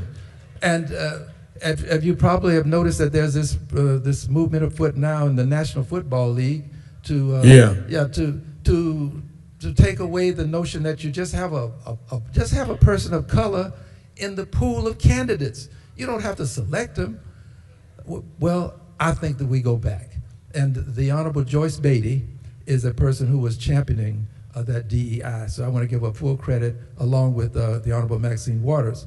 I think we go back to that, but I think we can go beyond that. I believe, Reverend, that and I believe this will happen, you will have one from your state as a Speaker of the House of Representatives. And when he becomes Speaker of the House, he's a bold brother. I believe that we can go so far as to decide that we will pass the legislation that I talked about, H.R. 166, deal with the DEI question, but also, Reverend, make it very clear to people that we have these obligations because when the land was free, all you had to do was squat and you could have it. When the people came back from the war and there was a GI Bill, all you had to do was be a GI and you could get loans, and we didn't get those loans as readily as other people. I think we have to decide that we are going to move forward on the reparations question. I don't think this is something that we should put off to some distant point in time when we think we'll have the best opportunity. The best opportunity is when we have 218 votes in the House of Representatives. And let's move forward with reparations. Let's move forward with it. Absolutely. And I might add that he had advocated this for some time. He had me speak at the caucus weekend one year about that. He had a whole committee on that. And like I said, we just did, Ben Crump and I just spoke to the UN on this. Let me bring you to another issue. Our voting rights. Yes. We are sitting at a time that we do not know where the Supreme Court may rule on Section 2 of the Voting Rights Act. The Supreme Court in the past has already weakened Section 7 and 8. And I remember sitting in the courtroom in the hearing in the Supreme Court. I was sitting there, John Lewis, Reverend Jesse Jackson, and I all together. And John Lewis and Jesse gone now. And here we're sitting with the possibility that they will take out the last of the Voting Rights Act in our generation. That's why a lot of this bickering and arguing with each other, they're dismantling everything that the generation ahead of us got us, and we fight each other rather than fighting those that are disenfranchised at all. They've also, in the interim of dealing with the Supreme Court, started the redistricting. And the Selma of that, the Selma of today was Texas. They drew lines to pit blacks against blacks to dissipate the strength and seniority of the black community and to weaken us. Explain to us, as one whose district was affected by that, and who is also sees the looming Section 2 debate, the problem, and then as you see a solution, what do we do around the question of voting redistricting and the Voting Rights Act? Well, thank you, Reverend. You're eminently correct about the evisceration of the Voting Rights Act. There's a case in Louisiana before the Supreme Court, and if they rule as people are thinking that they'll rule, we're likely to lose Section 2, which means then that literally a person would have to confess to discriminating before you could have a conviction or judgment against them. I know a thing or two about redistricting in Texas. I do. If there is a person that has had the full sting of it, I'm that person. The president informed the governor of the state of Texas and the attorney general that he wanted 5 seats from Texas to go over to the Republican side from the Democratic side. That means eliminate 5 Democratic seats and generate 5 Republican seats. Well, in doing that, in Houston, they decided that they would take the 9th Congressional District, which is a district that I currently represent, and the 18th Congressional District, which is the one that Jackson Lee represented and Sylvester Turner, Mayor Turner, represented, and they would combine them. So 2/3 of the 9th became the 18th, and 1/3 of the old 18th became the new 18th. And as a result, I find myself in an election with a person who is now a member of Congress from the old 18th Congressional District. Very, very sinister behavior on behalf of the governor and the President of the United States of America. They did this. But let me just retreat for a moment and say this. This is not anything new for Texas, Reverend. Texas is a state where they had white primaries. Only white people could vote in the primaries.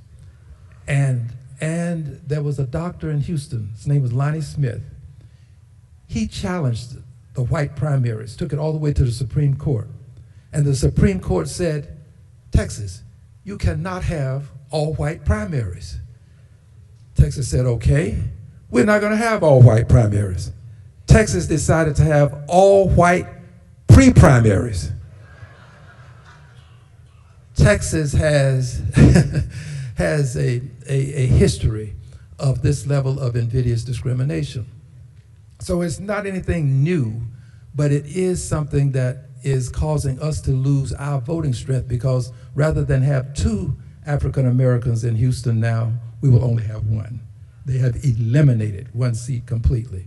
And we find ourselves in this election to solve this. But here to answer your question about what do we do.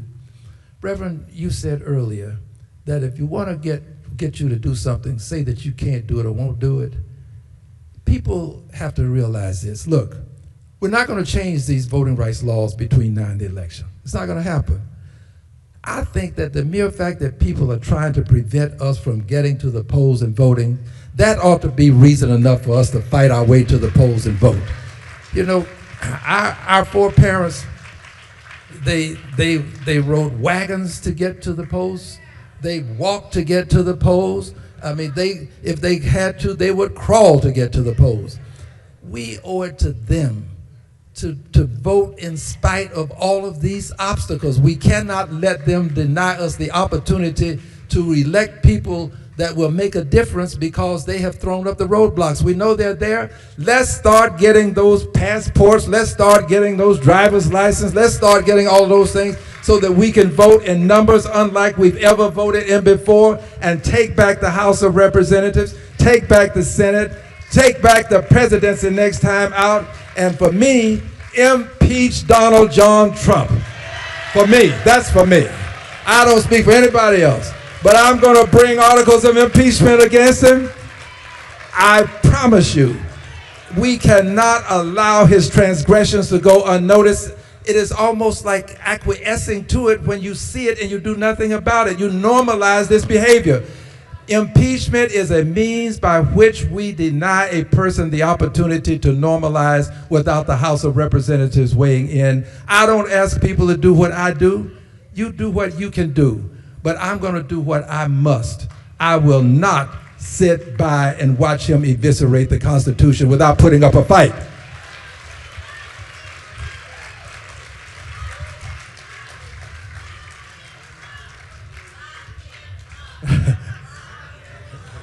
Listen,